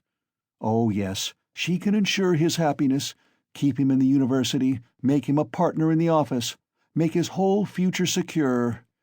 Perhaps he may even be a rich man later on, prosperous, respected, and may even end his life a famous man. But my mother? It's all Rodya, precious Rodya, her firstborn. For such a son, who would not sacrifice such a daughter? Oh, loving, over-partial hearts! Why, for his sake, we would not shrink even from Sonia's fate.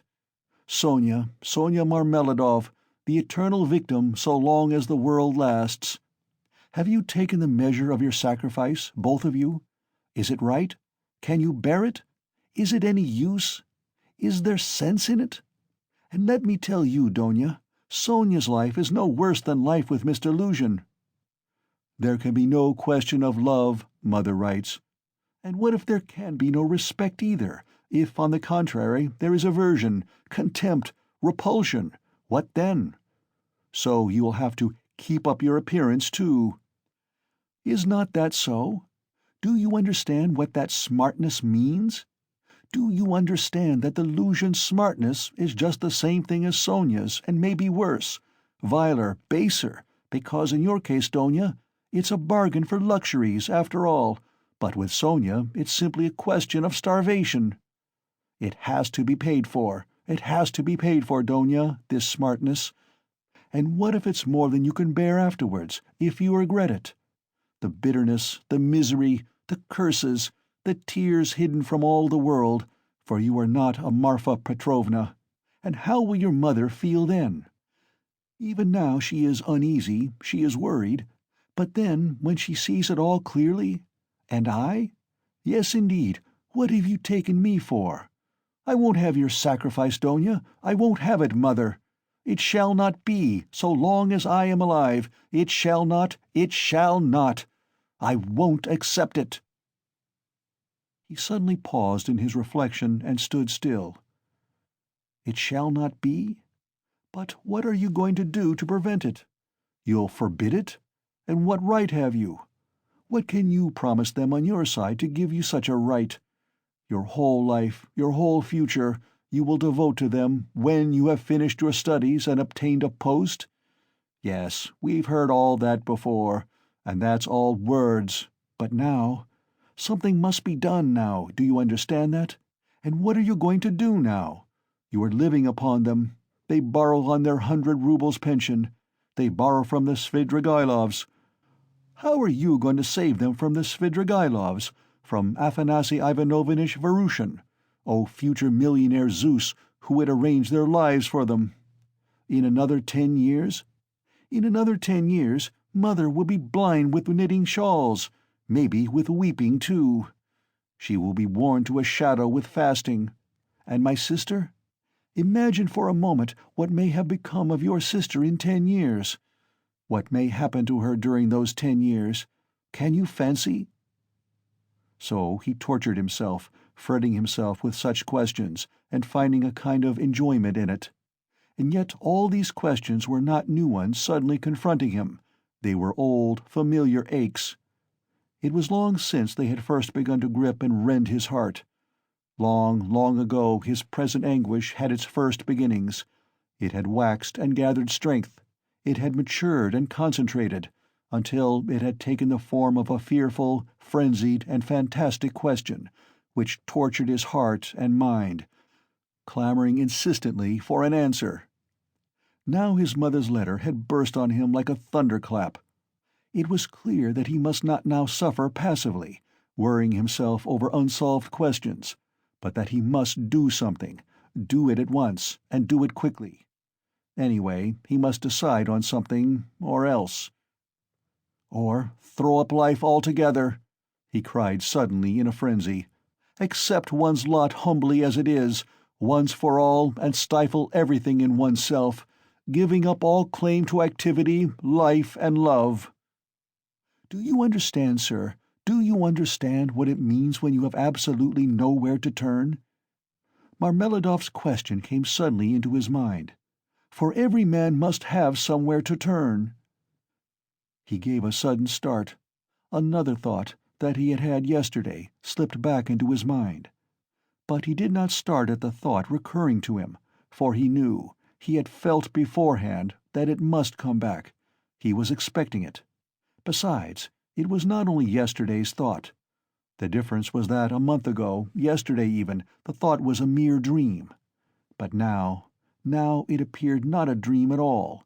It had taken a new, menacing, and quite unfamiliar shape, and he suddenly became aware of this himself. He felt a hammering in his head, and there was a darkness before his eyes. He looked round hurriedly. He was searching for something. He wanted to sit down, and he was looking for a seat. He was walking along the Quai Boulevard. There was a seat about 100 paces in front of him. He walked towards it as fast as he could, but on the way he met with a little adventure which absorbed all his attention. Looking for the seat, he had noticed a woman walking some 20 paces in front of him, but at first he took no more notice of her than of other objects that crossed his path. It had happened to him many times going home not to notice the road by which he was going, and he was accustomed to walk like that. But there was at first sight something so strange about the woman in front of him that gradually his attention was riveted upon her, at first reluctantly and, as it were, resentfully, and then more and more intently. He felt a sudden desire to find out what it was that was so strange about the woman. In the first place, she appeared to be a girl quite young, and she was walking in the great heat bareheaded and with no parasol or gloves, waving her arms about in an absurd way.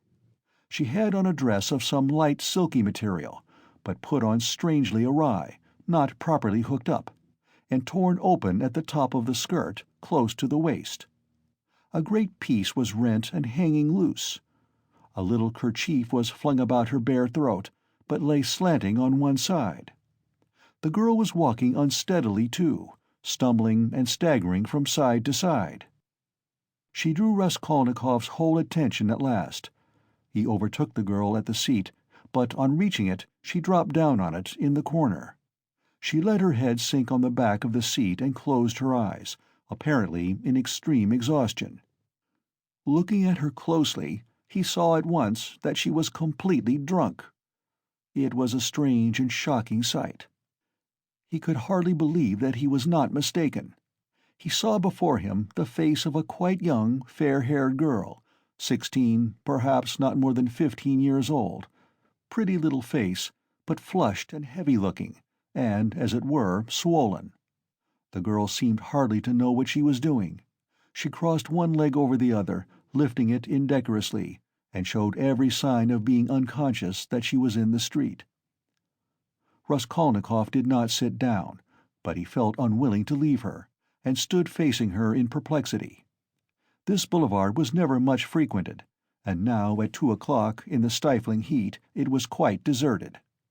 And yet on the further side of the boulevard, about 15 paces away, a gentleman was standing on the edge of the pavement. He, too, would apparently have liked to approach the girl with some object of his own. He, too, had probably seen her in the distance and had followed her, but found Raskolnikov in his way. He looked angrily at him, though he tried to escape his notice. He stood impatiently biding his time, till the unwelcome man in rags should have moved away. His intentions were unmistakable. The gentleman was a plump, thickly set man, about 30, fashionably dressed, with a high color, red lips, and mustaches. Raskolnikov felt furious. He had a sudden longing to insult this fat dandy in some way. He left the girl for a moment and walked towards the gentleman. "Hey, you, Svidrigailov! What do you want here?" he shouted, clenching his fists and laughing, spluttering with rage. "What do you mean?" the gentleman asked sternly, scowling in haughty astonishment. "Get away, that's what I mean." "How dare you, you low fellow!" He raised his cane. Raskolnikov rushed at him with his fists, without reflecting that the stout gentleman was a match for two men like himself. But at that instant someone seized him from behind, and a police constable stood between them. "That's enough, gentlemen. No fighting, please, in a public place. What do you want? Who are you?" he asked Raskolnikov sternly, noticing his rags. Raskolnikov looked at him intently. He had a straightforward, sensible, soldierly face, with grey mustaches and whiskers. "You are just the man I want," Raskolnikov cried, catching at his arm. "I am a student, Raskolnikov. You may as well know that, too," he added, addressing the gentleman. "Come along, I have something to show you." And taking the policeman by the hand, he drew him towards the seat. "Look here, hopelessly drunk, and she has just come down the boulevard. There is no telling who and what she is. She does not look like a professional. It's more likely she has been given drink and deceived somewhere, for the first time, you understand, and they've put her out into the street like that. Look at the way her dress is torn, and the way it has been put on. She has been dressed by somebody, she has not dressed herself, and dressed by unpracticed hands, by a man's hands, that's evident. And now look there. I don't know that dandy with whom I was going to fight. I see him for the first time. But he too has seen her on the road, just now, drunk, not knowing what she is doing, and now he is very eager to get hold of her, to get her away somewhere while she is in this state. That's certain, believe me, I am not wrong. I saw him myself watching her and following her, but I prevented him, and he is just waiting for me to go away. Now he has walked away a little, and is standing still, pretending to make a cigarette. Think how we can keep her out of his hands, and how are we going to get her home?" The policeman saw it all in a flash. The stout gentleman was easy to understand. He turned to consider the girl. The policeman bent over to examine her more closely, and his face worked with genuine compassion. "Ah, what a pity," he said, shaking his head. "Why, she is quite a child. She has been deceived, you can see that at once. Listen, lady," he began, addressing her. "Where do you live?" The girl opened her weary and sleepy-looking eyes, gazed blankly at the speaker, and waved her hand. "Here," said Raskolnikov, feeling in his pocket and finding 20 kopecks. "Here, call a cab and tell him to drive her to her address. The only thing is to find out her address." "Missy, the policeman began again, taking the money. "I'll fetch you a cab and take you home myself. Where shall I take you, eh? Where do you live?" "Go away. They won't let me alone," the girl muttered, and once more waved her hand. Ach, how shocking. It's shameful, missy, it's a shame." He shook his head again, shocked, sympathetic, and indignant. "It's a difficult job," the policeman said to Raskolnikov, and as he did so, he looked him up and down in a rapid glance. He, too, must have seemed a strange figure to him, dressed in rags and handing him money. "Did you meet her far from here?" he asked him. "I tell you, she was walking in front of me, staggering, just here in the boulevard. She only just reached the seat and sank down on it." "Ah, the shameful things that are done in the world nowadays. God have mercy on us. An innocent creature like that, drunk already. She has been deceived, that's a sure thing. See how her dress has been torn, too. Ah, the vice one sees nowadays. And as likely as not she belongs to gentlefolk, too. Poor ones, maybe. There are many like that nowadays. She looks refined, too, as though she were a lady." And he bent over her once more. Perhaps he had daughters growing up like that, looking like ladies and refined, with pretensions to gentility and smartness. "The chief thing is," Raskolnikov persisted, "to keep her out of this scoundrel's hands. Why should he outrage her? It's as clear as day what he is after. Ah, the brute, he is not moving off." Raskolnikov spoke aloud and pointed to him. The gentleman heard him and seemed about to fly into a rage again, but thought better of it and confined himself to a contemptuous look.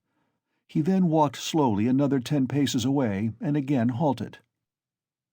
"Keep her out of his hands we can," said the constable thoughtfully, "if only she'd tell us where to take her. But as it is— Missy! Hey! Missy!" He bent over her once more. She opened her eyes fully all of a sudden, looked at him intently, as though realizing something, got up from the seat and walked away in the direction from which she had come. "Oh, shameful wretches! They won't let me alone," she said, waving her hand again. She walked quickly, though staggering as before. The dandy followed her, but along another avenue, keeping his eye on her. "Don't be anxious. I won't let him have her," the policeman said resolutely, and he set off after them. "Ah, the vice one sees nowadays," he repeated aloud, sighing. At that moment something seemed to sting Raskolnikov. In an instant a complete revulsion of feeling came over him. "Hey, here!" he shouted after the policeman. The latter turned round. "Let them be! What is it to do with you? Let her go! Let him amuse himself!" He pointed at the dandy. "What is it to do with you?" The policeman was bewildered, and stared at him open-eyed. Raskolnikov laughed. "Well," ejaculated the policeman, with a gesture of contempt, and he walked after the dandy and the girl, probably taking Raskolnikov for a madman or something even worse. "He has carried off my 20 kopecks," Raskolnikov murmured angrily when he was left alone. "Well, let him take as much from the other fellow to allow him to have the girl, and so let it end. And why did I want to interfere? Is it for me to help? Have I any right to help? Let them devour each other alive. What is it to me? How did I dare to give him 20 kopecks? Were they mine?"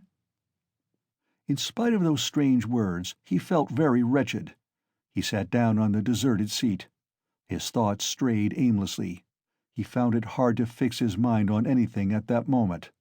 He longed to forget himself altogether, to forget everything, and then to wake up and begin life anew. "Poor girl," he said, looking at the empty corner where she had sat.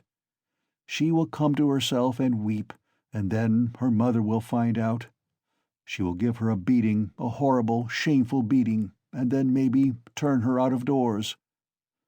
And even if she does not, the Darya Francovnas will get wind of it, and the girl will soon be slipping out on the sly here and there. Then there will be the hospital directly. That's always the luck of those girls with respectable mothers who go wrong on the sly. And then, again the hospital. Drink, the taverns, and more hospital. In 2 or 3 years, a wreck, and her life over at 18 or 19. Have I not seen cases like that? And how have they been brought to it? Why, they've all come to it like that. Ugh! But what does it matter? That's as it should be, they tell us. A certain percentage, they tell us, must every year go, that way, to the devil, I suppose, so that the rest may remain chaste, and not be interfered with. A percentage! What splendid words they have! They are so scientific, so consolatory. Once you've said percentage, there's nothing more to worry about.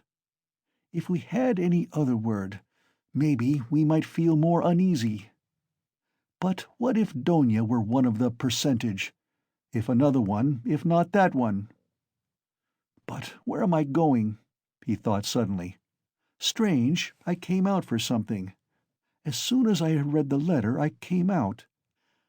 I was going to Vasilyevsky Ostrov, to Razumian.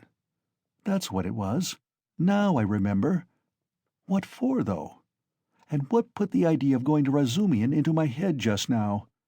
That's curious. He wondered at himself. Razumian was one of his old comrades at the university.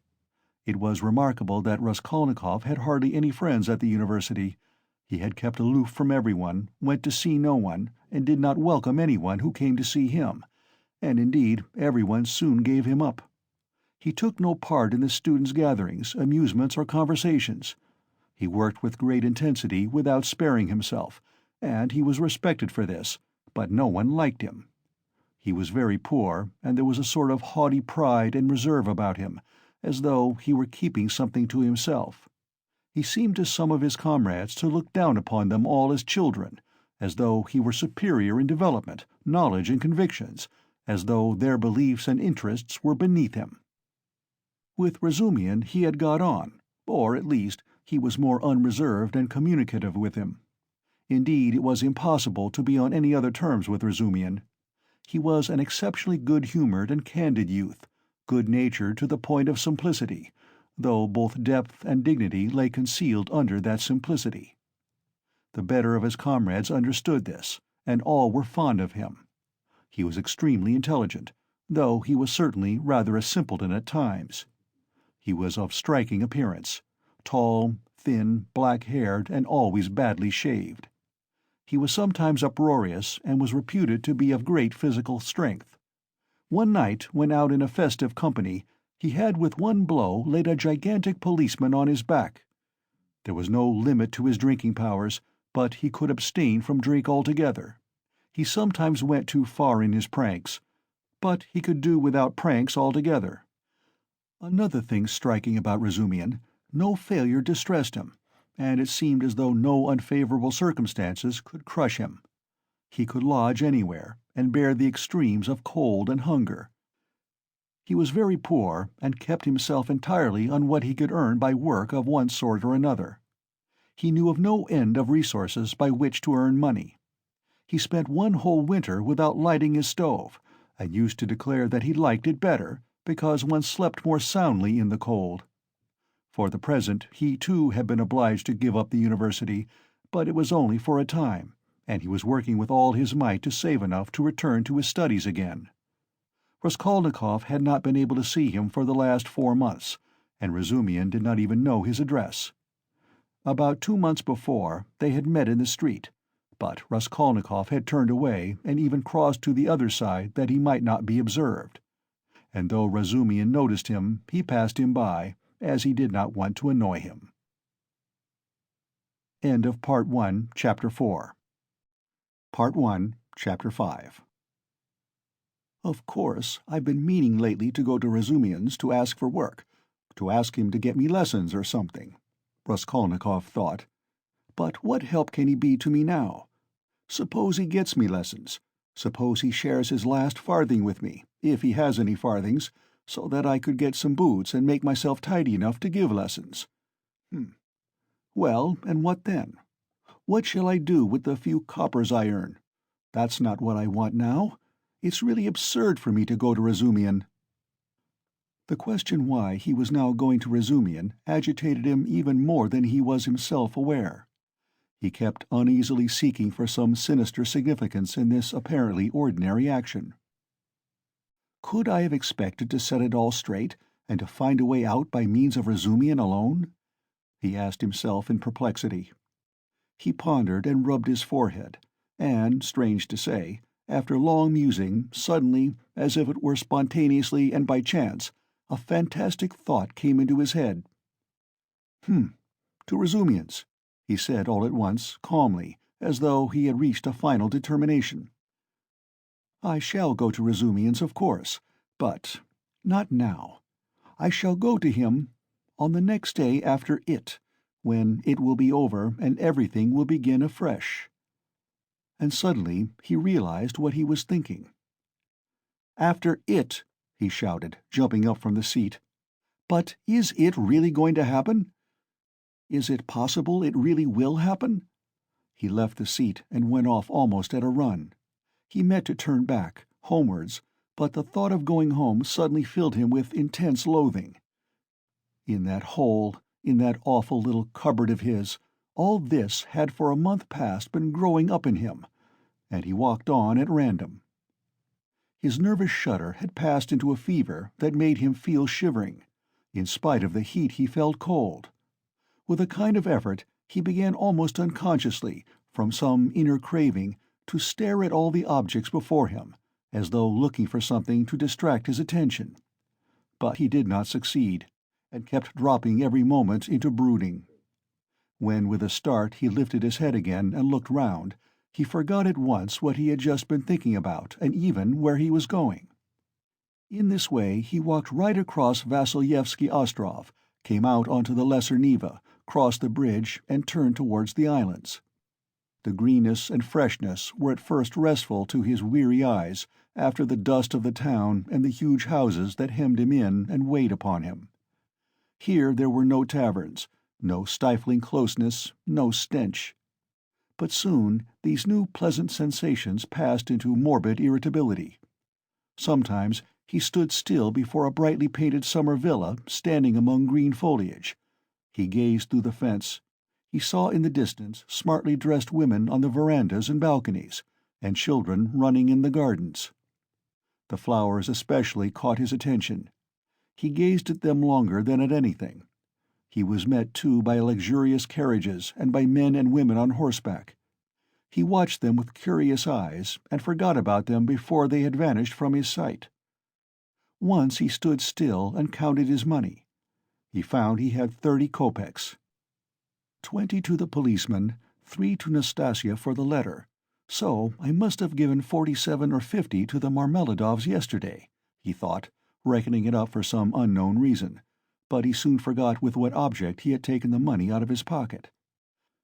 He recalled it on passing an eating-house or tavern, and felt that he was hungry. Going into the tavern, he drank a glass of vodka and ate a pie of some sort. He finished eating it as he walked away. It was a long while since he had taken vodka, and it had an effect upon him at once, though he only drank a wine-glassful.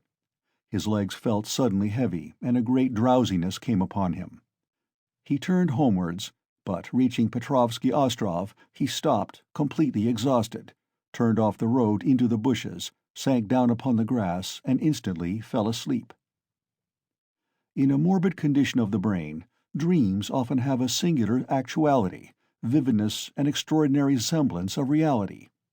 At times monstrous images are created, but the setting and the whole picture are so truthlike and filled with detail so delicate, so unexpectedly but so artistically consistent, that the dreamer, were he an artist like Pushkin or Turgenev even, could never have invented them in the waking state. Such sick dreams always remain long in the memory and make a powerful impression on the overwrought and deranged nervous system. Raskolnikov had a fearful dream. He dreamt he was back in his childhood in the little town of his birth. He was a child about 7 years old, walking into the country with his father on the evening of a holiday. It was a grey and heavy day. The country was exactly as he remembered it. Indeed, he recalled it far more vividly in his dream than he had done in memory.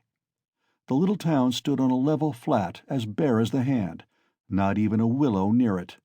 Only in the far distance a copse lay, a dark blur on the very edge of the horizon. A few paces beyond the last market garden stood a tavern, a big tavern, which had always aroused in him a feeling of aversion, even of fear, when he walked by it with his father. There was always a crowd there, always shouting, laughter and abuse, hideous hoarse singing, and often fighting. Drunken and horrible-looking figures were hanging about the tavern. He used to cling close to his father, trembling all over when he met them. Near the tavern the road became a dusty track, the dust of which was always black. It was a winding road, and about 100 paces further on it turned to the right to the graveyard. In the middle of the graveyard stood a stone church with a green cupola, where he used to go to Mass 2 or 3 times a year with his father and mother, when a service was held in memory of his grandmother, who had long been dead and whom he had never seen. On these occasions they used to take on a white dish tied up in a table napkin a special sort of rice pudding, with raisins stuck in it in the shape of a cross. He loved that church. the old-fashioned, unadorned icons, and the old priest with the shaking head. Near his grandmother's grave, which was marked by a stone, was the little grave of his younger brother, who had died at 6 months old. He did not remember him at all, but he had been told about his little brother, and whenever he visited the graveyard, he used religiously and reverently to cross himself and to bow down and kiss the little grave. And now he dreamt that he was walking with his father past the tavern on the way to the graveyard. He was holding his father's hand and looking with dread at the tavern. A peculiar circumstance attracted his attention. There seemed to be some kind of festivity going on. There were crowds of gaily dressed townspeople, peasant women, their husbands, and riffraff of all sorts, all singing and all more or less drunk. Near the entrance of the tavern stood a cart, but a strange cart. It was one of those big carts usually drawn by heavy cart-horses and laden with casks of wine or other heavy goods. He always liked looking at those great cart-horses, with their long manes, thick legs, and slow, even pace, drawing along a perfect mountain with no appearance of effort, as though it were easier going with a load than without it. But now, strange to say, in the shafts of such a cart he saw a thin little sorrel beast, one of those peasant nags which he had often seen straining their utmost under a heavy load of wood or hay, especially when the wheels were stuck in the mud or in a rut. And the peasants would beat them so cruelly, sometimes even about the nose and eyes, and he felt so sorry for them that he almost cried, and his mother always used to take him away from the window. All of a sudden there was a great uproar of shouting, singing, and the balalaika, and from the tavern a number of big and very drunken peasants came out, wearing red and blue shirts and coats thrown over their shoulders. "Get in! Get in!" shouted one of them, a young, thick-necked peasant, with a fleshy face red as a carrot. "I'll take you all! Get in!" But at once there was an outbreak of laughter and exclamations in the crowd. "Take us all with a beast like that? Why, Mikolka, are you crazy to put a nag like that in such a cart? And this mare is 20 if she is a day, mates." "Get in! I'll take you all!" Mikolka shouted again, leaping first into the cart, seizing the reins and standing straight up in front. "The bay has gone with Matvey," he shouted from the cart. "And this brute, mates, is just breaking my heart. I feel as if I could kill her. She's just eating her head off. Get in, I tell you. I'll make her gallop. She'll gallop." And he picked up the whip, preparing himself with relish to flog the little mare. "Get in! Come along!" the crowd laughed. "Do you hear? She'll gallop!" "Gallop, indeed! She has not had a gallop in her for the last 10 years. She'll jog along."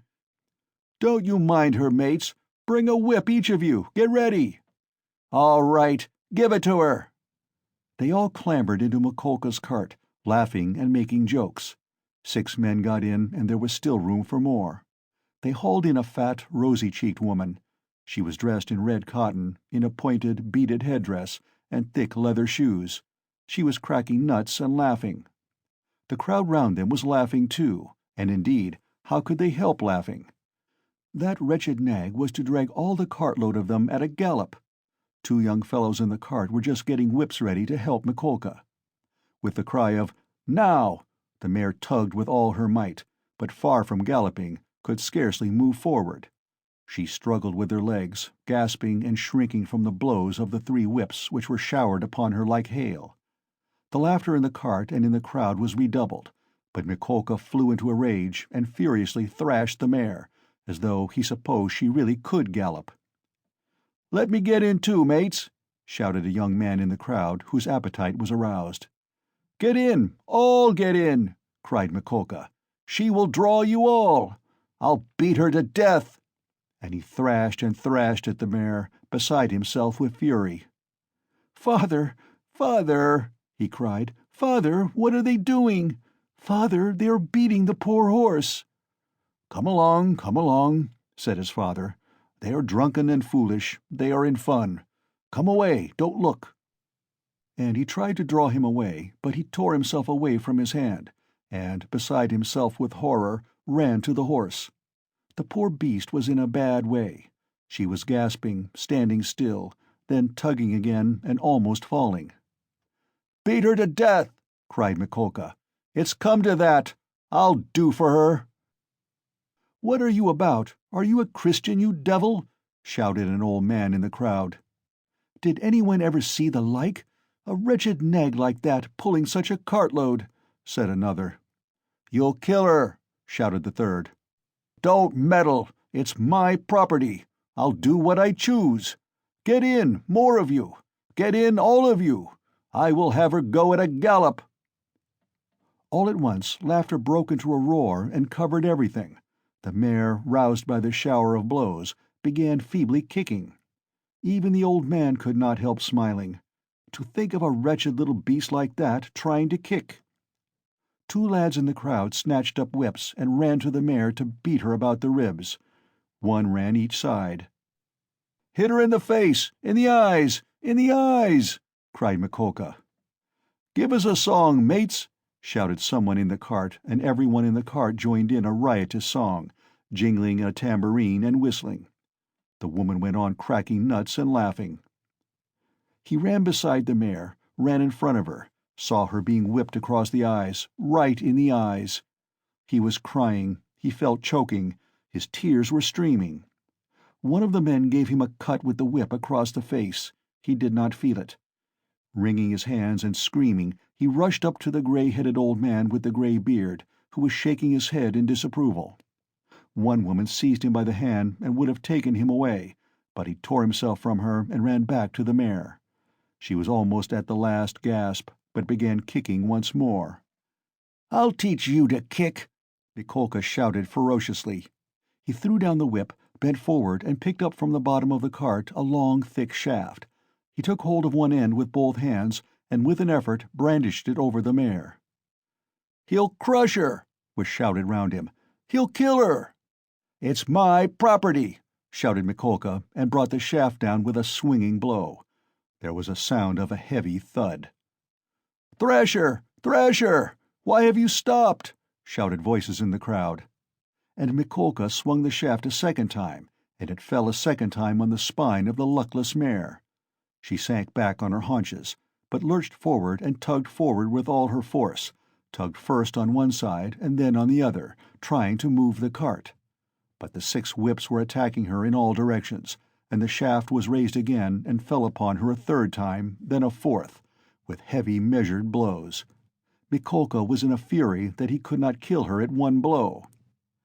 "She's a tough one," was shouted in the crowd. "She'll fall in a minute, mates. There will soon be an end of her," said an admiring spectator in the crowd. "Fetch an axe to her! Finish her off!" shouted a third. "I'll show you! Stand off!" Mikolka screamed frantically. He threw down the shaft, stooped down in the cart, and picked up an iron crowbar. "Look out!" he shouted, and with all his might he dealt a stunning blow at the poor mare. The blow fell. The mare staggered, sank back, tried to pull, but the bar fell again with a swinging blow on her back, and she fell on the ground like a log. "Finish her off!" shouted Mikolka, and he leapt beside himself, out of the cart. Several young men, also flushed with drink, seized anything they could come across, whips, sticks, poles, and ran to the dying mare. Mikolka stood on one side and began dealing random blows with the crowbar. The mare stretched out her head, drew a long breath, and died. "You butchered her!" someone shouted in the crowd. "Why wouldn't she gallop, then?" "My property!" shouted Mikolka, with bloodshot eyes, brandishing the bar in his hands. He stood as though regretting that he had nothing more to beat. "No mistake about it, you are not a Christian," many voices were shouting in the crowd. But the poor boy, beside himself, made his way screaming through the crowd to the sorrel nag, put his arms around her bleeding dead head and kissed it, kissed the eyes and kissed the lips. Then he jumped up and flew in a frenzy with his little fists out at Mikolka. At that instant his father, who had been running after him, snatched him up and carried him out of the crowd. "Come along, come, let us go home," he said to him. "Father, why did they kill the poor horse?" he sobbed, but his voice broke and the words came in shrieks from his panting chest. "They are drunk. They are brutal. It's not our business," said his father. He put his arms round his father, but he felt choked. He tried to draw a breath, to cry out, and woke up. He waked up, gasping for breath, his hair soaked with perspiration, and stood up in terror. "Thank God, that was only a dream," he said, sitting down under a tree and drawing deep breaths. "But what is it? Is it some fever coming on? Such a hideous dream!" He felt utterly broken. Darkness and confusion were in his soul. He rested his elbows on his knees and leaned his head on his hands. "Good God!" he cried. "Can it be? Can it be that I shall really take an axe, that I shall strike her on the head, split her skull open, that I shall tread in the sticky warm blood, break the lock, steal and tremble, hide, all spattered in the blood, with the axe? Good God, can it be?" He was shaking like a leaf as he said this. "But why am I going on like this?" he continued, sitting up again, as it were in profound amazement. "I knew that I could never bring myself to it, so what have I been torturing myself for till now? Yesterday, when I went to make that experiment, yesterday I realized completely that I could never bear to do it. Why am I going over it again, then? Why am I hesitating? As I came down the stairs yesterday, I said myself that it was base, loathsome, vile. The very thought of it made me sick and filled me with horror.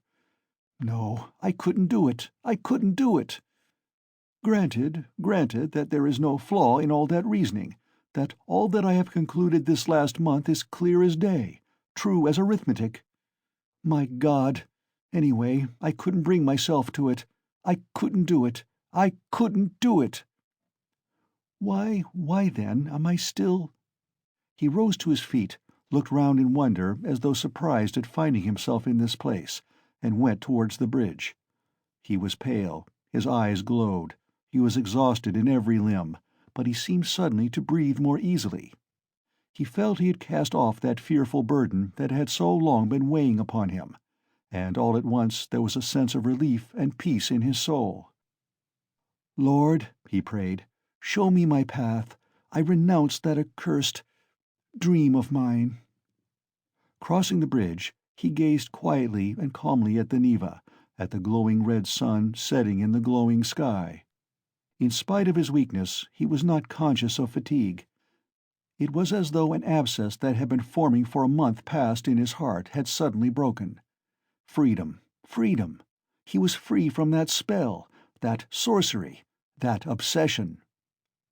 Later on, when he recalled that time and all that happened to him during those days, minute by minute, point by point, he was superstitiously impressed by one circumstance, which, though in itself not very exceptional, always seemed to him afterwards the predestined turning point of his fate. He could never understand and explain to himself why, when he was tired and worn out, when it would have been more convenient for him to go home by the shortest and most direct way, he had returned by the Haymarket where he had no need to go. It was obviously and quite unnecessarily out of his way, though not much so. It is true that it happened to him dozens of times to return home without noticing what streets he passed through.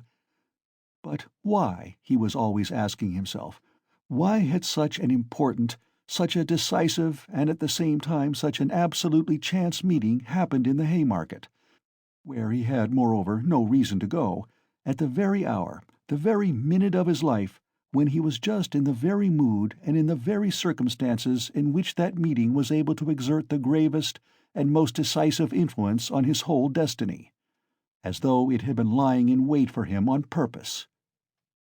It was about 9 o'clock when he crossed the Haymarket. At the tables and the barrows, at the booths and the shops, all the market people were closing their establishments or clearing away and packing up their wares, and, like their customers, were going home.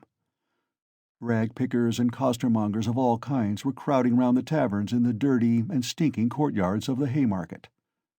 Raskolnikov particularly liked this place and the neighbouring alleys, when he wandered aimlessly in the streets. Here his rags did not attract contemptuous attention, and one could walk about in any attire without scandalizing people. At the corner of an alley, a huckster and his wife had two tables set out with tapes, thread, cotton handkerchiefs, etc. They too had got up to go home, but were lingering in conversation with a friend, who had just come up to them. This friend was Lizavetna Ivanovna, or, as everyone called her, Lizavetna, the younger sister of the old pawnbroker, Alyona Ivanovna, whom Raskolnikov had visited the previous day to pawn his watch and make his experiment. He already knew all about Lizavetna, and she knew him a little too. She was a single woman of about 35, tall, clumsy, timid, submissive, and almost idiotic. She was a complete slave, and went in fear and trembling of her sister, who made her work day and night, and even beat her. She was standing with a bundle before the huckster and his wife, listening earnestly and doubtfully. They were talking of something with special warmth. The moment Raskolnikov caught sight of her, he was overcome by a strange sensation, as it were, of intense astonishment, though there was nothing astonishing about this meeting.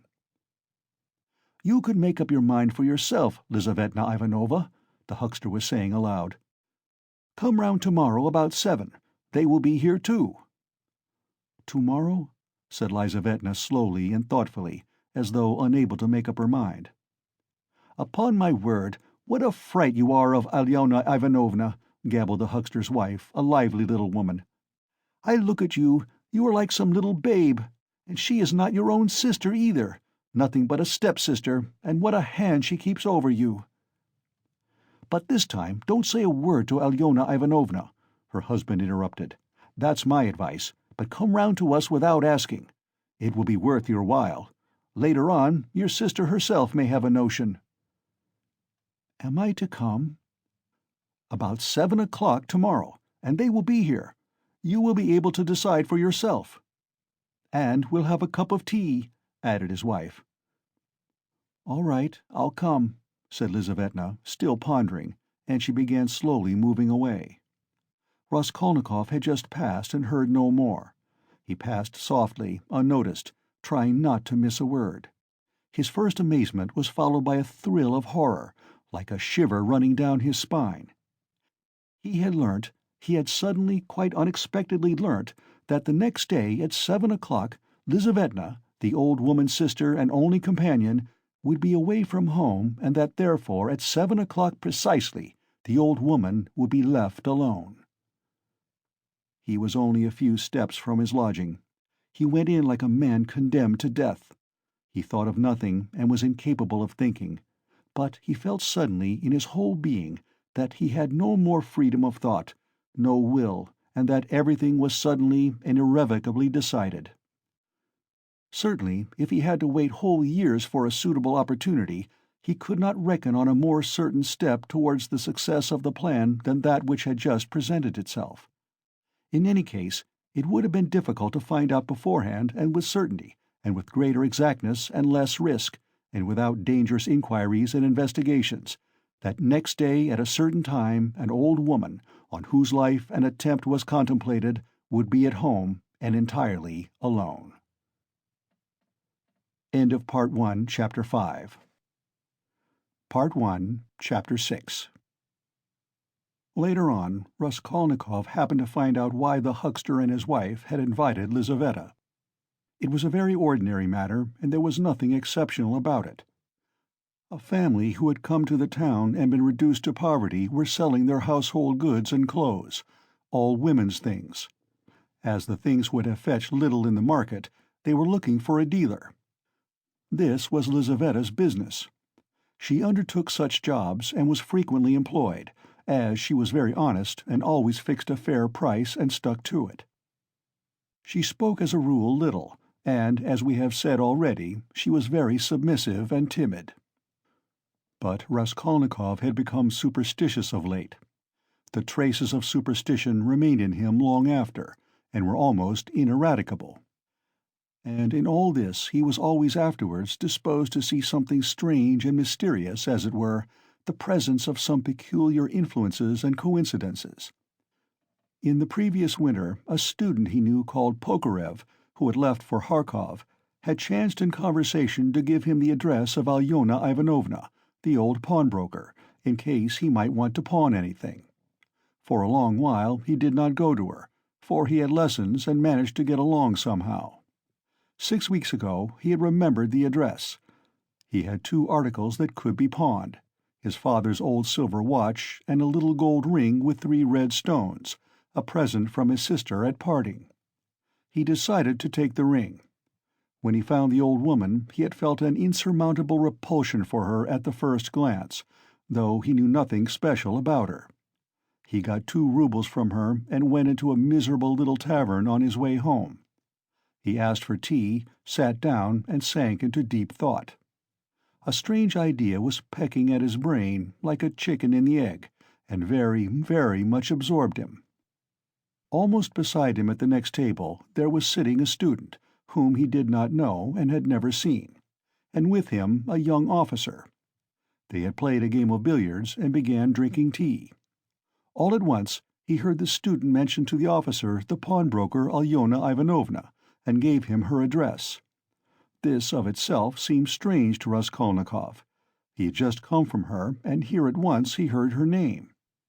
Of course it was a chance, but he could not shake off a very extraordinary impression, and here someone seemed to be speaking expressly for him. The student began telling his friend various details about Alyona Ivanovna. "She is first-rate," he said. "You can always get money from her. She is as rich as a Jew. She can give you 5,000 rubles at a time, and she is not above taking a pledge for a ruble.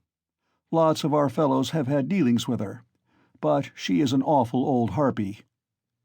And he began describing how spiteful and uncertain she was, how if you were only a day late with your interest the pledge was lost, how she gave a quarter of the value of an article and took 5 and even 7% a month on it, and so on. The student chattered on, saying that she had a sister Lizaveta, whom the wretched little creature was continually beating, and kept in complete bondage like a small child, though Lizaveta was at least 6 feet high. "There's a phenomenon for you," cried the student, and he laughed.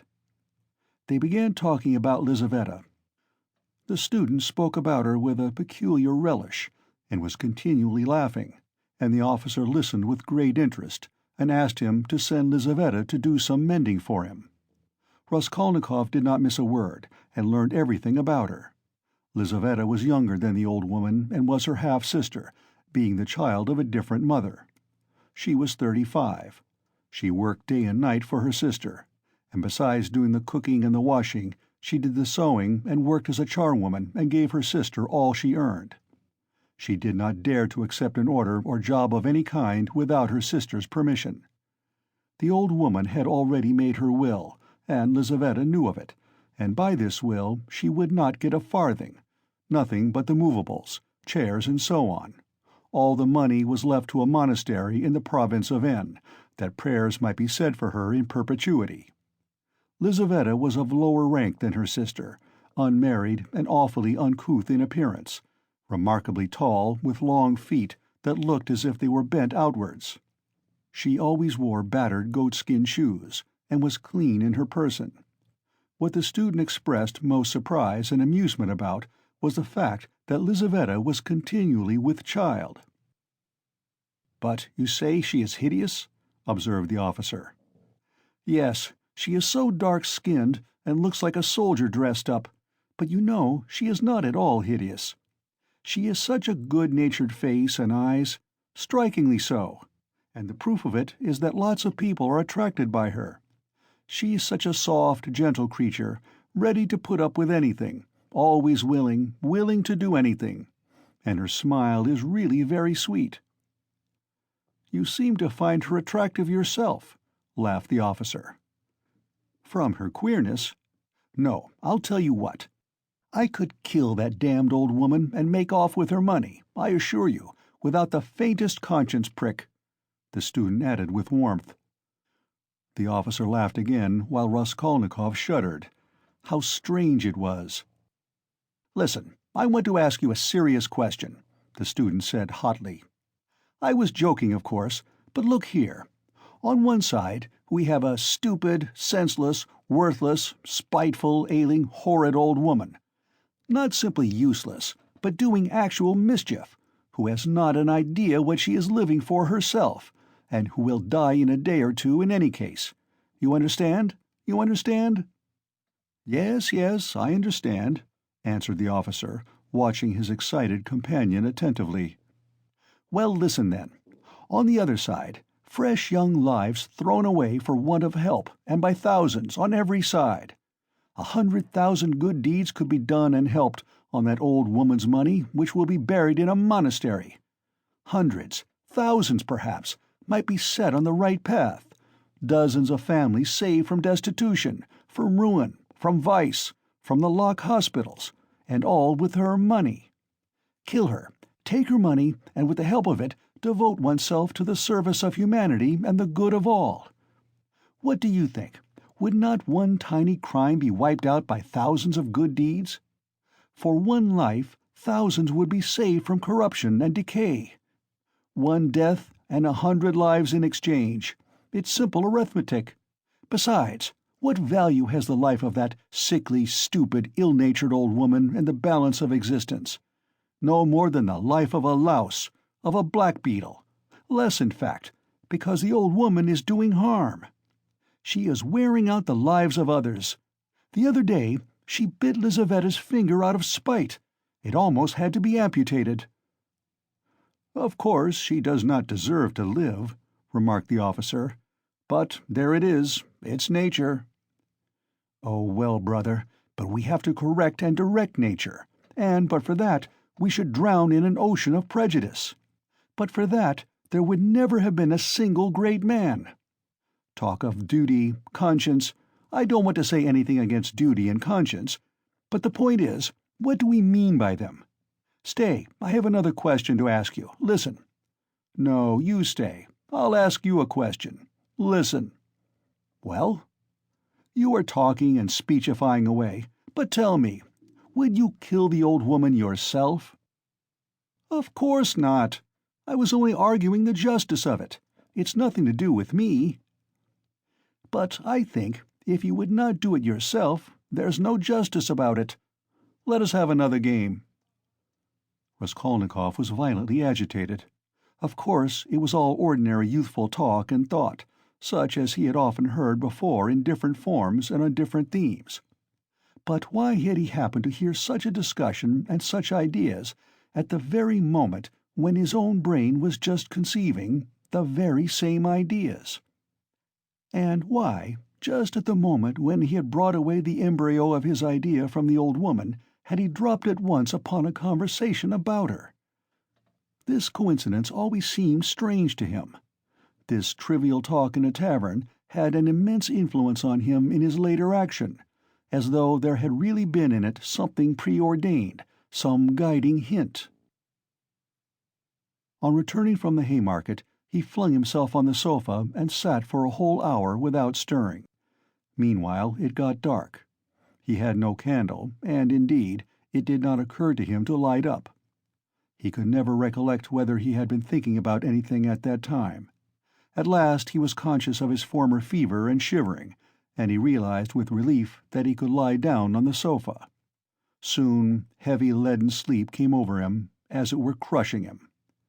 He slept an extraordinarily long time, and without dreaming.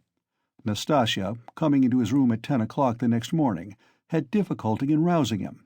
She brought him in tea and bread. The tea was again the second brew, and again in her own teapot. "My goodness, how he sleeps!" she cried indignantly. "And he is always asleep."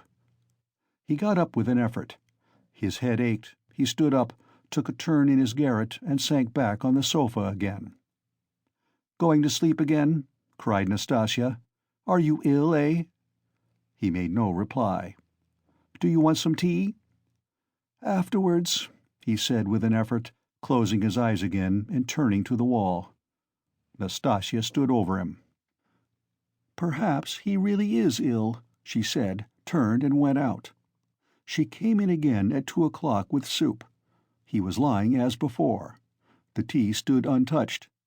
Nastasia felt positively offended and began wrathfully rousing him. "Why are you lying like a log?" she shouted, looking at him with repulsion. He got up and sat down again, but said nothing and stared at the floor. "Are you ill or not?" asked Nastasya, and again received no answer. "You'd better go out and get a breath of air," she said after a pause. "Will you eat it or not?" "Afterwards," he said weakly. "You can go." And he motioned her out. She remained a little longer, looked at him with compassion, and went out. A few minutes afterwards he raised his eyes and looked for a long while at the tea and the soup. Then he took up the bread, took up a spoon, and began to eat.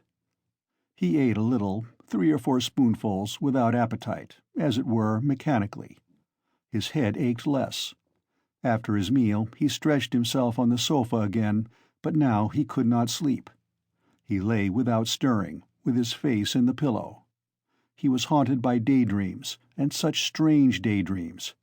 In one that kept recurring, he fancied that he was in Africa, in Egypt, in some sort of oasis. The caravan was resting, the camels were peacefully lying down. The palms stood all around in a complete circle. All the party were at dinner. But he was drinking water from a spring which flowed gurgling close by. And it was so cool, it was wonderful, wonderful, blue, cold water running among the party-colored stones and over the clean sand which glistened here and there like gold. Suddenly he heard a clock strike.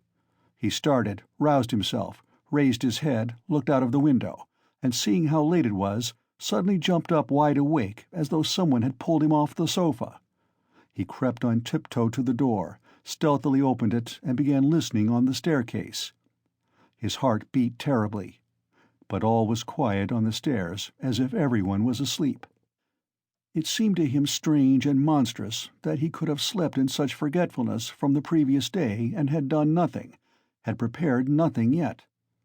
And meanwhile perhaps it had struck 6, and his drowsiness and stupefaction were followed by an extraordinary, feverish, as it were, distracted haste. But the preparations to be made were few. He concentrated all his energies on thinking of everything and forgetting nothing, and his heart kept beating and thumping so that he could hardly breathe. First he had to make a noose and sew it into his overcoat, a work of a moment. He rummaged under his pillow and picked out amongst the linen stuffed away under it a worn-out, old, unwashed shirt. From its rags he tore a long strip, a couple of inches wide and about 16 inches long. He folded this strip in two, took off his wide, strong summer overcoat of some stout cotton material, his only outer garment, and began sewing the 2 ends of the rag on the inside, under the left armhole. His hands shook as he sewed, but he did it successfully so that nothing showed outside when he put on the coat again. The needle and thread he had got ready long before, and they lay on his table in a piece of paper. As for the noose, it was a very ingenious device of his own. The noose was intended for the axe. It was impossible for him to carry the axe through the street in his hands, and if hidden under his coat, he would still have had to support it with his hand, which would have been noticeable.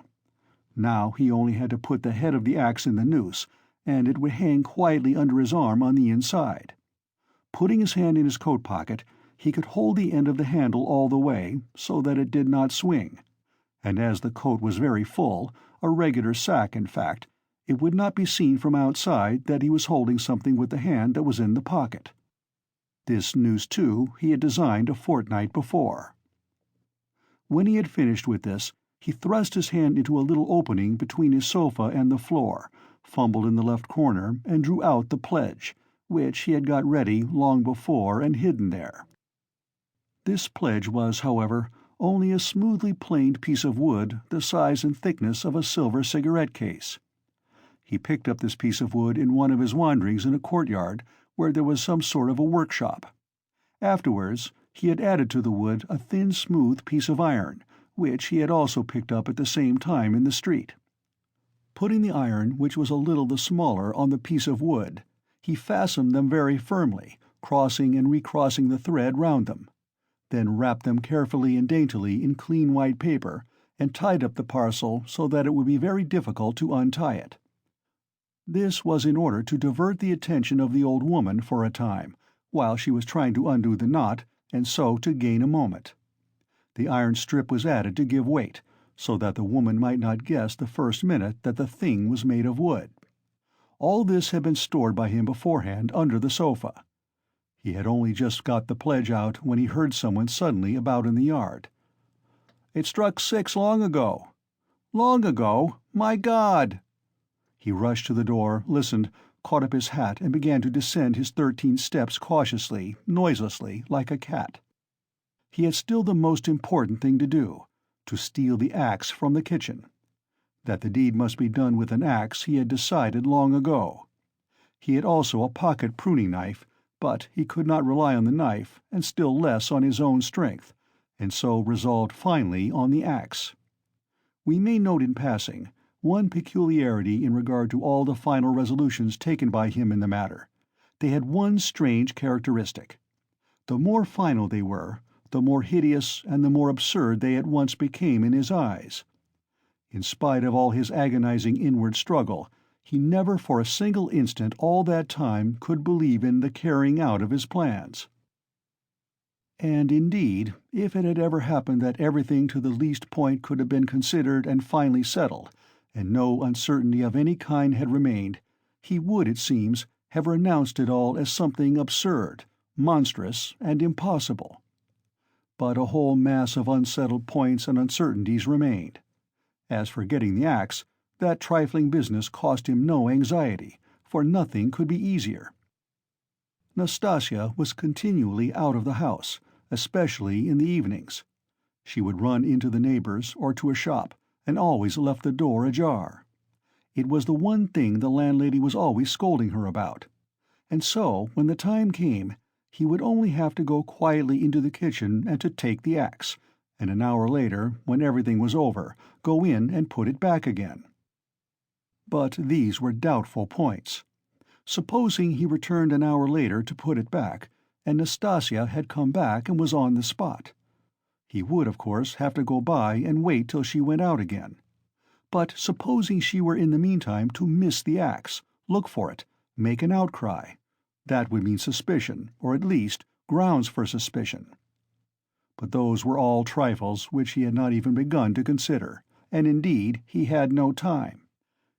He was thinking of the chief point, and put off trifling details until he could believe in it all. But that seemed utterly unattainable. So it seemed to himself, at least. He could not imagine, for instance, that he would sometime leave off thinking, get up and simply go there. Even his late experiment, that is, his visit with the object of a final survey of the place, was simply an attempt at an experiment, far from being the real thing, as though one should say, "Come, let us go and try it. Why dream about it?" And at once he had broken down and had run away cursing, in a frenzy with himself. Meanwhile it would seem, as regards the moral question, that his analysis was complete. His casuistry had become keen as a razor, and he could not find rational objections in himself. But in the last resort he simply ceased to believe in himself, and doggedly, slavishly sought arguments in all directions, fumbling for them, as though someone were forcing and drawing him to it. At first, long before indeed, he had been much occupied with one question: why almost all crimes are so badly concealed and so easily detected, and why almost all criminals leave such obvious traces. He had come gradually to many different and curious conclusions, and in his opinion the chief reason lay not so much in the material impossibility of concealing the crime, as in the criminal himself. Almost every criminal is subject to a failure of will and reasoning power by a childish and phenomenal heedlessness, at the very instant when prudence and caution are most essential. It was his conviction that this eclipse of reason and failure of willpower attacked a man like a disease, developed gradually and reached its highest point just before the perpetration of the crime, continued with equal violence at the moment of the crime, and for longer or shorter time after, according to the individual case, and then passed off like any other disease. The question whether the disease gives rise to the crime, or whether the crime from its own peculiar nature is always accompanied by something of the nature of disease, he did not yet feel able to decide. When he reached these conclusions, he decided that in his own case there could not be such a morbid reaction, that his reason and will would remain unimpaired at the time of carrying out his design, for the simple reason that his design was not a crime. We will omit all the process by means of which he arrived at this last conclusion. We have run too far ahead already. We may add only that the practical, purely material difficulties of the affair occupied a secondary position in his mind. One has but to keep all one's willpower and reason to deal with them, and they will all be overcome at the time when once one has familiarized oneself with the minutest details of the business. But this preparation had never been begun. His final decisions were what he came to trust least, and when the hour struck, it all came to pass quite differently, as it were accidentally and unexpectedly. One trifling circumstance upset his calculations, before he had even left the staircase. When he reached the landlady's kitchen, the door of which was open as usual, he glanced cautiously in to see whether, in Nastasia's absence, the landlady herself was there, or if not, whether the door to her own room was closed, so that she might not peep out when he went in for the axe. But what was his amazement when he suddenly saw that Nastasia was not only at home in the kitchen, but was occupied there, taking linen out of a basket and hanging it on a line. Seeing him, she left off hanging the clothes, turned to him and stared at him all the time he was passing. He turned away his eyes and walked past as though he noticed nothing. But it was the end of everything. He had not the axe. He was overwhelmed. "What made me think," he reflected, as he went under the gateway, "what made me think that she would be sure not to be at home at that moment? Why did I assume this so certainly?" He was crushed and even humiliated. He could have laughed at himself in his anger. A dull animal rage boiled within him. He stood hesitating in the gateway. To go into the street, to go a walk for appearance sake, was revolting. To go back to his room, even more revolting. "And what a chance I have lost forever," he muttered, standing aimlessly in the gateway, just opposite the porter's little dark room, which was also open. Suddenly he started. From the porter's room, 2 paces away from him, something shining under the bench to the right caught his eye. He looked about him, nobody. He approached the room on tiptoe, went down 2 steps into it, and in a faint voice called the porter. "Yes, not at home. Somewhere near, though, in the yard, for the door is wide open." He dashed to the axe. It was an axe, and pulled it out from under the bench, where it lay between 2 chunks of wood. At once, before going out, he made it fast in the noose. He thrust both hands into his pockets and went out of the room. No one had noticed him. "When reason fails, the devil helps," he thought with a strange grin. This chance raised his spirits extraordinarily. He walked along quietly and sedately, without hurry, to avoid awakening suspicion. He scarcely looked at the passers-by, tried to escape looking at their faces at all, and to be as little noticeable as possible. Suddenly he thought of his hat. "Good heavens! I had the money the day before yesterday and did not get a cap to wear instead." A curse rose from the bottom of his soul. Glancing out of the corner of his eye into a shop, he saw by a clock on the wall that it was 10 minutes past 7. He had to make haste and at the same time go some way round, so as to approach the house from the other side. When he had happened to imagine all this beforehand, he had sometimes thought that he would be very much afraid. But he was not very much afraid now, was not afraid at all, indeed. His mind was even occupied by irrelevant matters, but by nothing for long. As he passed the Yusupov garden, he was deeply absorbed in considering the building of great fountains, and of their refreshing effect on the atmosphere in all the squares. By degrees he passed to the conviction that if the summer garden were extended to the Field of Mars, and perhaps joined to the garden of the Mihailovsky Palace, it would be a splendid thing and a great benefit to the town. Then he was interested by the question why in all great towns men are not simply driven by necessity, but in some peculiar way inclined to live in those parts of the town where there are no gardens nor fountains, where there is most dirt and smell and all sorts of nastiness. Then his own walks through the Haymarket came back to his mind, and for a moment he waked up to reality. "What nonsense," he thought. "Better think of nothing at all." So probably men led to execution clutch mentally at every object that meets them on the way, flashed through his mind, but simply flashed, like lightning. He made haste to dismiss this thought, and by now he was near. Here was the house. Here was the gate. Suddenly a clock somewhere struck once. What? Can it be 7:30? Impossible! It must be fast. Luckily for him, everything went well again at the gates. At that very moment, as though expressly for his benefit, a huge wagon of hay had just driven in at the gate, completely screening him as he passed under the gateway, and the wagon had scarcely had time to drive through into the yard before he had slipped in a flash to the right. On the other side of the wagon he could hear shouting and quarreling, but no one noticed him and no one met him. Many windows looking into that huge quadrangular yard were open at that moment, but he did not raise his head. He had not the strength to. The staircase leading to the old woman's room was close by, just on the right of the gateway. He was already on the stairs. Drawing a breath, pressing his hand against his throbbing heart, and once more feeling for the axe and setting it straight, he began softly and cautiously ascending the stairs, listening every minute. But the stairs too were quite deserted. All the doors were shut. He met no one. One flat indeed on the first floor was wide open, and painters were at work in it, but they did not glance at him. He stood still, thought a minute, and went on.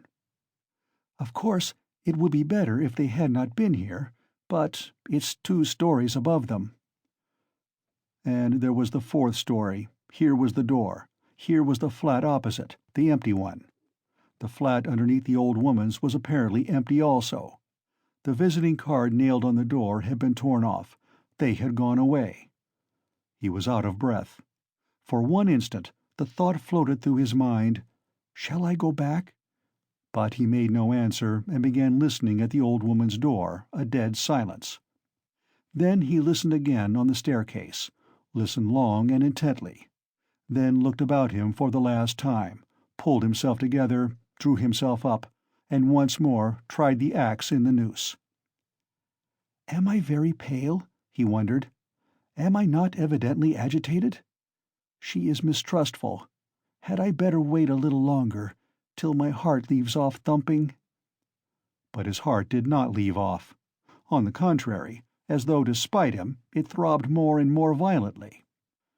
He could stand it no longer. He slowly put out his hand to the bell and rang. Half a minute later he rang again, more loudly. No answer. To go on ringing was useless and out of place. The old woman was, of course, at home, but she was suspicious and alone. He had some knowledge of her habits, and once more he put his ear to the door. Either his senses were peculiarly keen, which it is difficult to suppose, or the sound was really very distinct. Anyway, he suddenly heard something like the cautious touch of a hand on the lock and the rustle of a skirt at the very door. Someone was standing stealthily close to the lock, and just as he was doing on the outside, was secretly listening within, and seemed to have her ear to the door. He moved a little on purpose, and muttered something aloud that he might not have the appearance of hiding, then rang a 3rd time, but quietly, soberly, and without impatience. Recalling it afterwards, that moment stood out in his mind vividly, distinctly forever. He could not make out how he had had such cunning, for his mind was, as it were, clouded at moments, and he was almost unconscious of his body. An instant later he heard the latch unfastened. End of Part 1, Chapter 6. Part 1, Chapter 7. The door was, as before, opened a tiny crack, and again 2 sharp and suspicious eyes stared at him out of the darkness. Then Raskolnikov lost his head and nearly made a great mistake. Fearing the old woman would be frightened by their being alone, and not hoping that the sight of him would disarm her suspicions, he took hold of the door and drew it towards him to prevent the old woman from attempting to shut it again. Seeing this, she did not pull the door back, but she did not let go the handle, so that he almost dragged her out with it onto the stairs. Seeing that she was standing in the doorway, not allowing him to pass, he advanced straight upon her.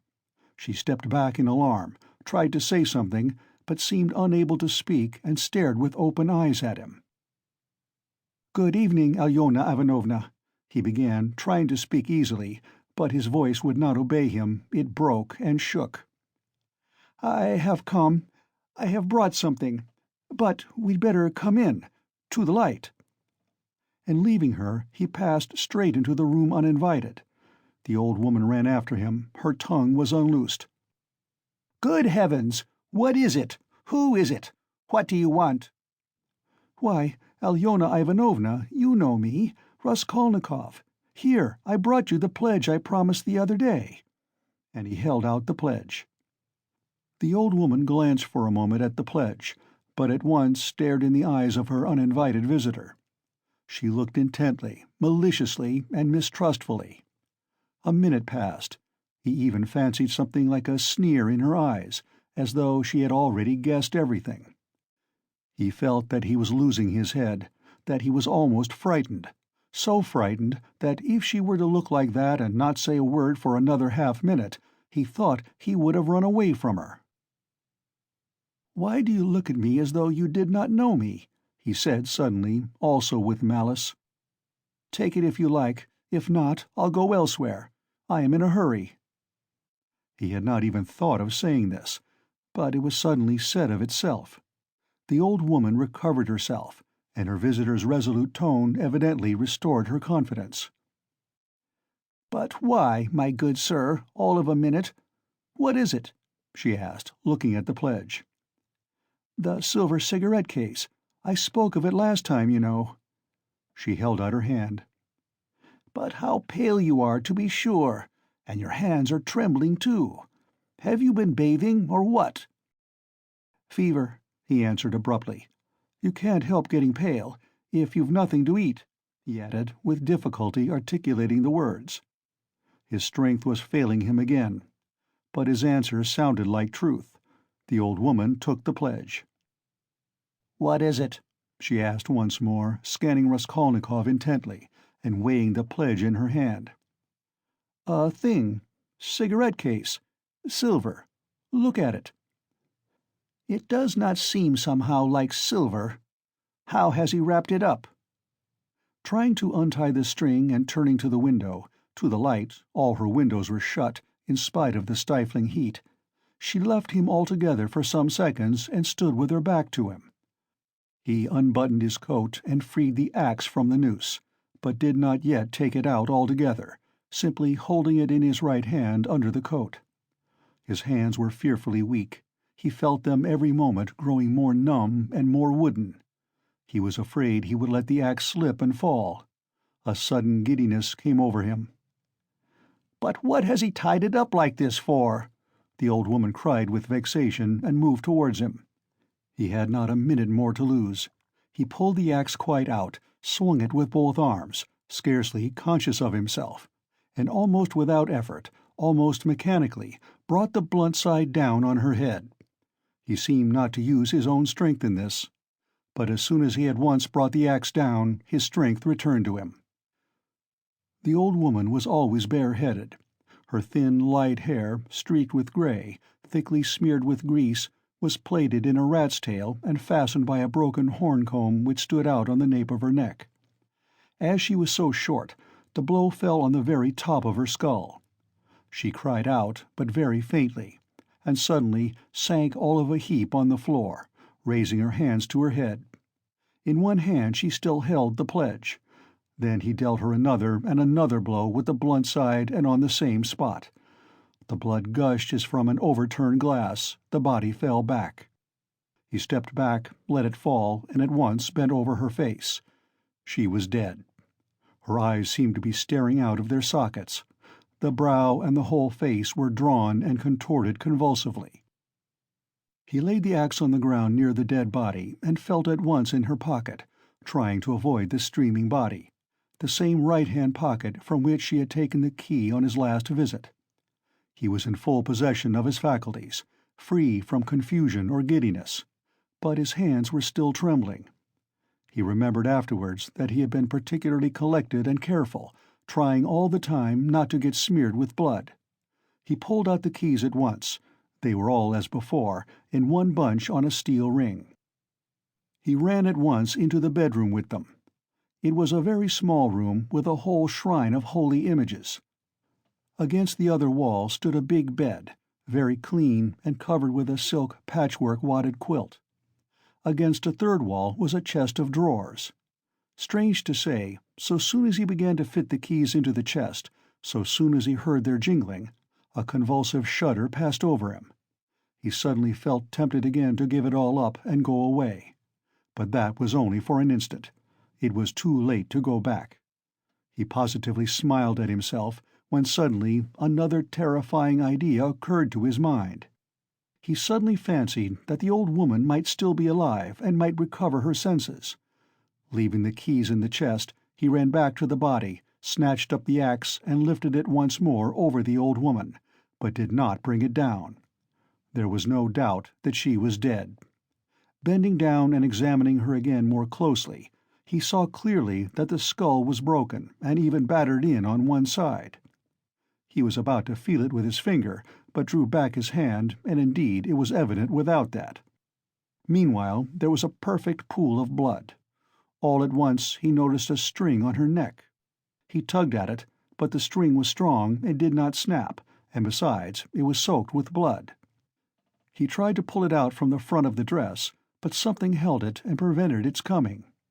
In his impatience, he raised the axe again to cut the string from above on the body, but did not dare, and with difficulty, smearing his hand and the axe in the blood, after 2 minutes' hurried effort, he cut the string and took it off without touching the body with the axe.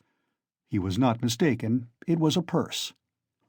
On the string were 2 crosses, one of cypress wood and one of copper, and an image in silver filigree, and with them a small greasy chamois leather purse with a steel rim and ring. The purse was stuffed very full. Raskolnikov thrust it in his pocket without looking at it, flung the crosses on the old woman's body, and rushed back into the bedroom, this time taking the axe with him. He was in terrible haste. He snatched the keys and began trying them again. But he was unsuccessful. They would not fit in the locks. It was not so much that his hands were shaking, but that he kept making mistakes. Though he saw, for instance, that a key was not the right one and would not fit, still he tried to put it in. Suddenly he remembered and realized that the big key with the deep notches, which was hanging there with the small keys, could not possibly belong to the chest of drawers. On his last visit this had struck him, but to some strong box, and that everything perhaps was hidden in that box.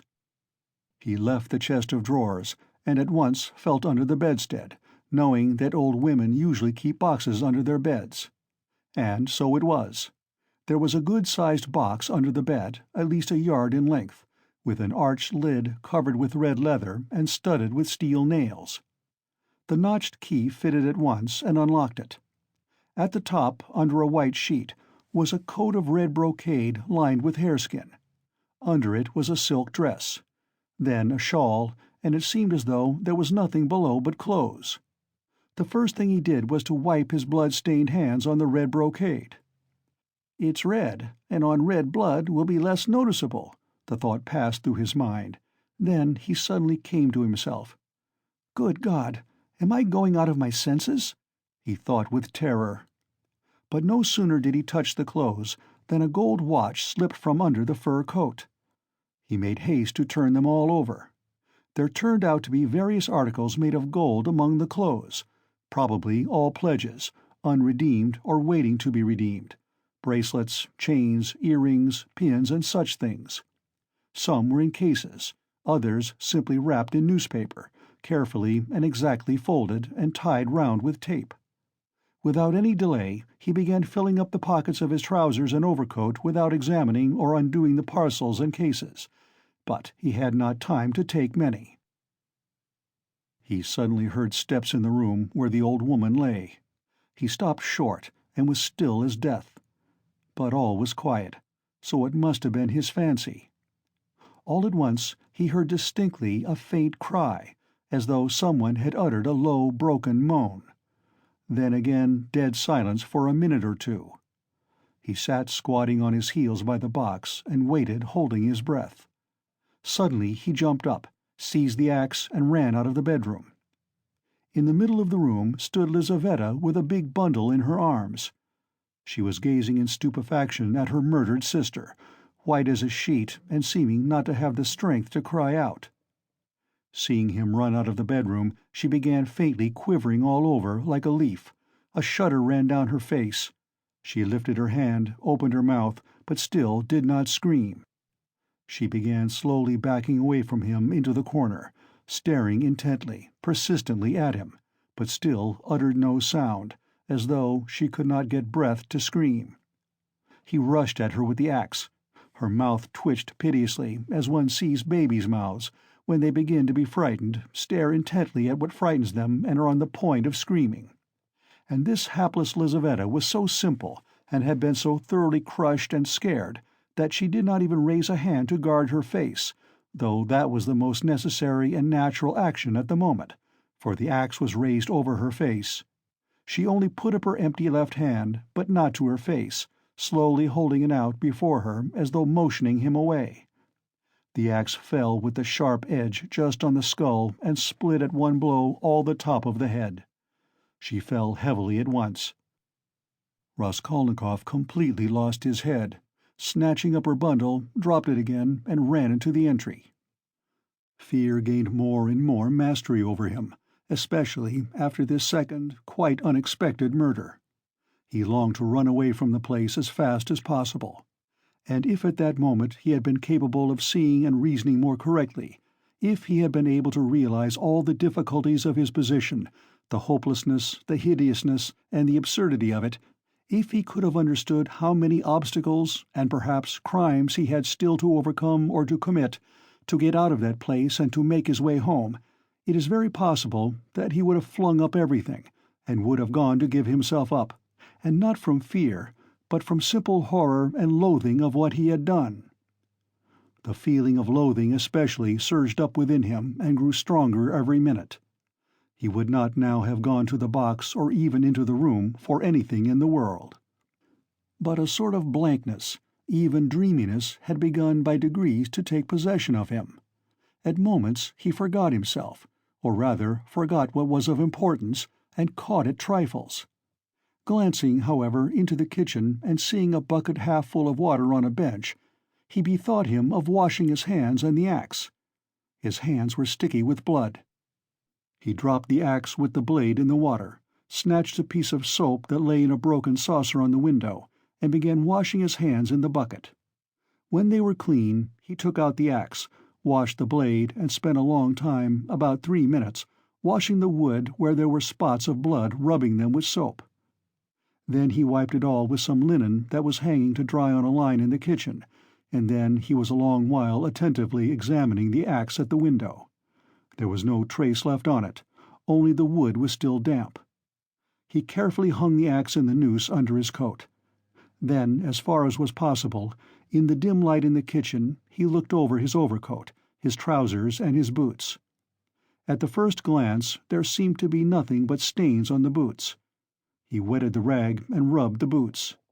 But he knew he was not looking thoroughly, that there might be something quite noticeable that he was overlooking. He stood in the middle of the room, lost in thought. Dark, agonizing ideas rose in his mind. The idea that he was mad, and that at that moment he was incapable of reasoning, of protecting himself, that he ought perhaps to be doing something utterly different from what he was now doing. "Good God!" he muttered. "I must fly! Fly!" And he rushed into the entry. But here a shock of terror awaited him, such as he had never known before. He stood and gazed and could not believe his eyes. The door, the outer door from the stairs, at which he had not long before waited and rung, was standing unfastened and at least 6 inches open. No lock, no bolt, all the time, all that time. The old woman had not shut it after him, perhaps as a precaution. But, good God, why, he had seen Lizaveta afterwards, and how could he have failed to reflect that she must have come in somehow? She could not have come through the wall. He dashed to the door and fastened the latch. But no, the wrong thing again. I must get away, get away. He unfastened the latch, opened the door, and began listening on the staircase. He listened a long time. Somewhere far away, it might be in the gateway, two voices were loudly and shrilly shouting, quarreling, and scolding. What are they about? He waited patiently. At last all was still, as though suddenly cut off. They had separated. He was meaning to go out, but suddenly, on the floor below, a door was noisily opened and someone began going downstairs humming a tune. "How is it they all make such a noise?" flashed through his mind. Once more he closed the door and waited. At last all was still, not a soul stirring. He was just taking a step towards the stairs when he heard fresh footsteps. The steps sounded very far off, at the very bottom of the stairs, but he remembered quite clearly and distinctly that from the first sound he began for some reason to suspect that this was someone coming there, to the fourth floor, to the old woman. Why? Were the sounds somehow peculiar, significant? The steps were heavy, even and unhurried. Now he had passed the first floor, now he was mounting higher. It was growing more and more distinct. He could hear his heavy breathing. And now the third story had been reached. Coming here. And it seemed to him all at once that he was turned to stone, that it was like a dream in which one was being pursued, nearly caught and will be killed, and is rooted to the spot and cannot even move one's arms. At last, when the unknown was mounting to the fourth floor, he suddenly started, and succeeded in slipping neatly and quickly back into the flat and closing the door behind him. Then he took the hook and softly, noiselessly fixed it in the catch. Instinct helped him. When he had done this, he crouched holding his breath by the door. The unknown visitor was by now also at the door. They were now standing opposite one another, as he had just before been standing with the old woman, when the door divided them and he was listening.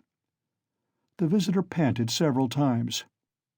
"He must be a big fat man," thought Raskolnikov, squeezing the axe in his hand. It seemed like a dream indeed. The visitor took hold of the bell and rang it loudly. As soon as the tin bell tinkled, Raskolnikov seemed to be aware of something moving in the room. For some seconds he listened quite seriously. The unknown rang again, waited, and suddenly tugged violently and impatiently at the handle of the door. Raskolnikov gazed in horror at the hook shaking in its fastening, and in blank terror expected every minute that the fastening would be pulled out. It certainly did seem possible, so violently was he shaking it. He was tempted to hold the fastening, but he might be aware of it. A giddiness came over him again. "I shall fall down," flashed through his mind, but the unknown began to speak, and he recovered himself at once. "What's up? Are they asleep or murdered? Damn them!" he bawled in a thick voice. "Hey, Alyona Ivanovna, old witch! Lizaveta Ivanovna! Hey, my beauty! Open the door! Oh, damn them! Are they asleep or what?" And again, enraged, he tugged with all his might a dozen times at the bell. He must certainly be a man of authority and an intimate acquaintance. At this moment, light hurried steps were heard not far off on the stairs. Someone else was approaching. Raskolnikov had not heard them at first. "You don't say there's no one at home?" the newcomer cried in a cheerful, ringing voice, addressing the first visitor, who still went on pulling the bell. "Good evening, Coke." From his voice he must be quite young, thought Raskolnikov. "Who the devil can tell? I've almost broken the lock," answered Coke. "But how do you come to know me?" "Why, the day before yesterday I beat you 3 times running at billiards at Gambrinus." "Oh." "So they are not at home? That's queer. It's awfully stupid, though. Where could the old woman have gone? I've come on business." "Yes, and I have business with her, too." "Well, what can we do? Go back, I suppose." "Aye, and I was hoping to get some money," cried the young man. "We must give it up, of course, but what did she fix this time for? The old witch fixed the time for me to come myself.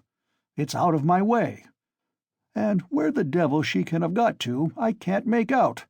She sits here from year's end to year's end, the old hag. Her legs are bad, and yet here all of a sudden she's out for a walk." "Hadn't we better ask the porter?" "What?" "Where she's gone and when she'll come back." Damn it all. We might ask. But you know she never does go anywhere." And he once more tugged at the door handle. "Damn it all, there's nothing to be done. We must go."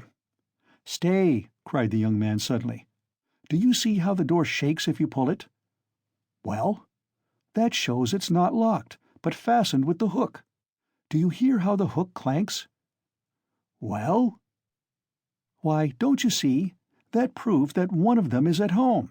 If they were all out, they would have locked the door from the outside with the key and not with the hook from the inside. There, do you hear how the hook is clanking? To fasten the hook on the inside, they must be at home, don't you see? So there they are sitting inside and don't open the door." "Well, and so they must be," cried Coke, astonished. "What are they about in there?" And he began furiously shaking the door. "Stay!" cried the young man again. "Don't pull at it. There must be something wrong here. Here you've been ringing and pulling at the door, and still they don't open. So either they both fainted, or—" "What?" "I tell you what. Let's go fetch the porter. Let him wake them up." "All right." Both were going down. "Stay. You stop here while I run down for the porter." "What for?" "Well, you'd better." "All right." "I'm studying the law, you see. It's evident there's something wrong here," the young man cried hotly, and he ran downstairs. Coke remained. Once more he softly touched the bell, which gave one tinkle, then gently, as though reflecting and looking about him, began touching the door-handle, pulling it and letting it go to make sure once more that it was only fastened by the hook. Then, puffing and panting, he bent down and began looking at the keyhole. But the key was in the lock on the inside, and so nothing could be seen. Raskolnikov stood keeping tight hold of the axe. He was in a sort of delirium. He was even making ready to fight when they should come in. While they were knocking and talking together, the idea several times occurred to him to end it all at once and shout to them through the door. Now and then he was tempted to swear at them, to jeer at them, while they could not open the door. "Only make haste," was the thought that flashed through his mind. But what the devil is he about? Time was passing, 1 minute and another. No one came. Coke began to be restless. "What the devil?" he cried suddenly, and in impatience, deserting his sentry duty, he too went down, hurrying and thumping with his heavy boots on the stairs. The steps died away. "Good heavens! What am I to do?" Raskolnikov unfastened the hook, opened the door. There was no sound. Abruptly, without any thought at all, he went out, closing the door as thoroughly as he could, and went downstairs. He had gone down 3 flights, when he suddenly heard a loud voice below. Where could he go? There was nowhere to hide. He was just going back to the flat. "Hey there! Catch the brute!" Somebody dashed out of a flat below, shouting, and rather fell than ran down the stairs, bawling at the top of his voice. "Mitka! Mitka! Mitka! Mitka! Mitka! Blast him!" The shout ended in a shriek. The last sounds came from the yard. All was still. But at the same instant several men talking loud and fast began noisily mounting the stairs. There were 3 or 4 of them. He distinguished the ringing voice of the young man. "Hey!" Filled with despair, he went straight to meet them, feeling, come what must. If they stopped him, all was lost. If they let him pass, all was lost too. They would remember him. They were approaching. They were only a flight from him, and suddenly deliverance. A few steps from him on the right there was an empty flat with the door wide open, the flat on the second floor, where the painters had been at work, and which, as though for his benefit, they had just left. It was they, no doubt, who had just run down, shouting. The floor had only just been painted. In the middle of the room stood a pail and a broken pot with paint and brushes. In one instant he had whizzed in at the open door and hidden behind the wall, and only in the nick of time. They had already reached the landing. Then they turned and went on up to the fourth floor, talking loudly. He waited, went out on tiptoe, and ran down the stairs. No one was on the stairs, nor in the gateway. He passed quickly through the gateway and turned to the left in the street. He knew perfectly well that at that moment they were at the flat, that they were greatly astonished at finding it unlocked, as the door had just been fastened, that by now they were looking at the bodies, that before another minute had passed they would guess and completely realize that the murderer had just been there, and had succeeded in hiding somewhere, slipping by them and escaping. They would guess, most likely, that he had been in the empty flat while they were going downstairs. And meanwhile he dared not quicken his pace much, though the next turning was still nearly 100 yards away. Should he slip through some gateway and wait somewhere in an unknown street? No, hopeless. Should he fling away the axe? Should he take a cab? Hopeless, hopeless! At last he reached the turning. He turned down it more dead than alive. Here he was halfway to safety, and he understood it. It was less risky because there was a great crowd of people, and he was lost in it like a grain of sand. But all he had suffered had so weakened him that he could scarcely move. Perspiration ran down him in drops. His neck was all wet. "My word, he has been going it!" someone shouted at him when he came out on the canal bank. He was only dimly conscious of himself now, and the farther he went the worse it was. He remembered, however, that on coming out onto the canal bank he was alarmed at finding few people there, and so being more conspicuous, and he had the thought of turning back. Though he was almost falling from fatigue, he went a long way round so as to get home from quite a different direction. He was not fully conscious when he passed through the gateway of his house. He was already on the staircase before he recollected the axe.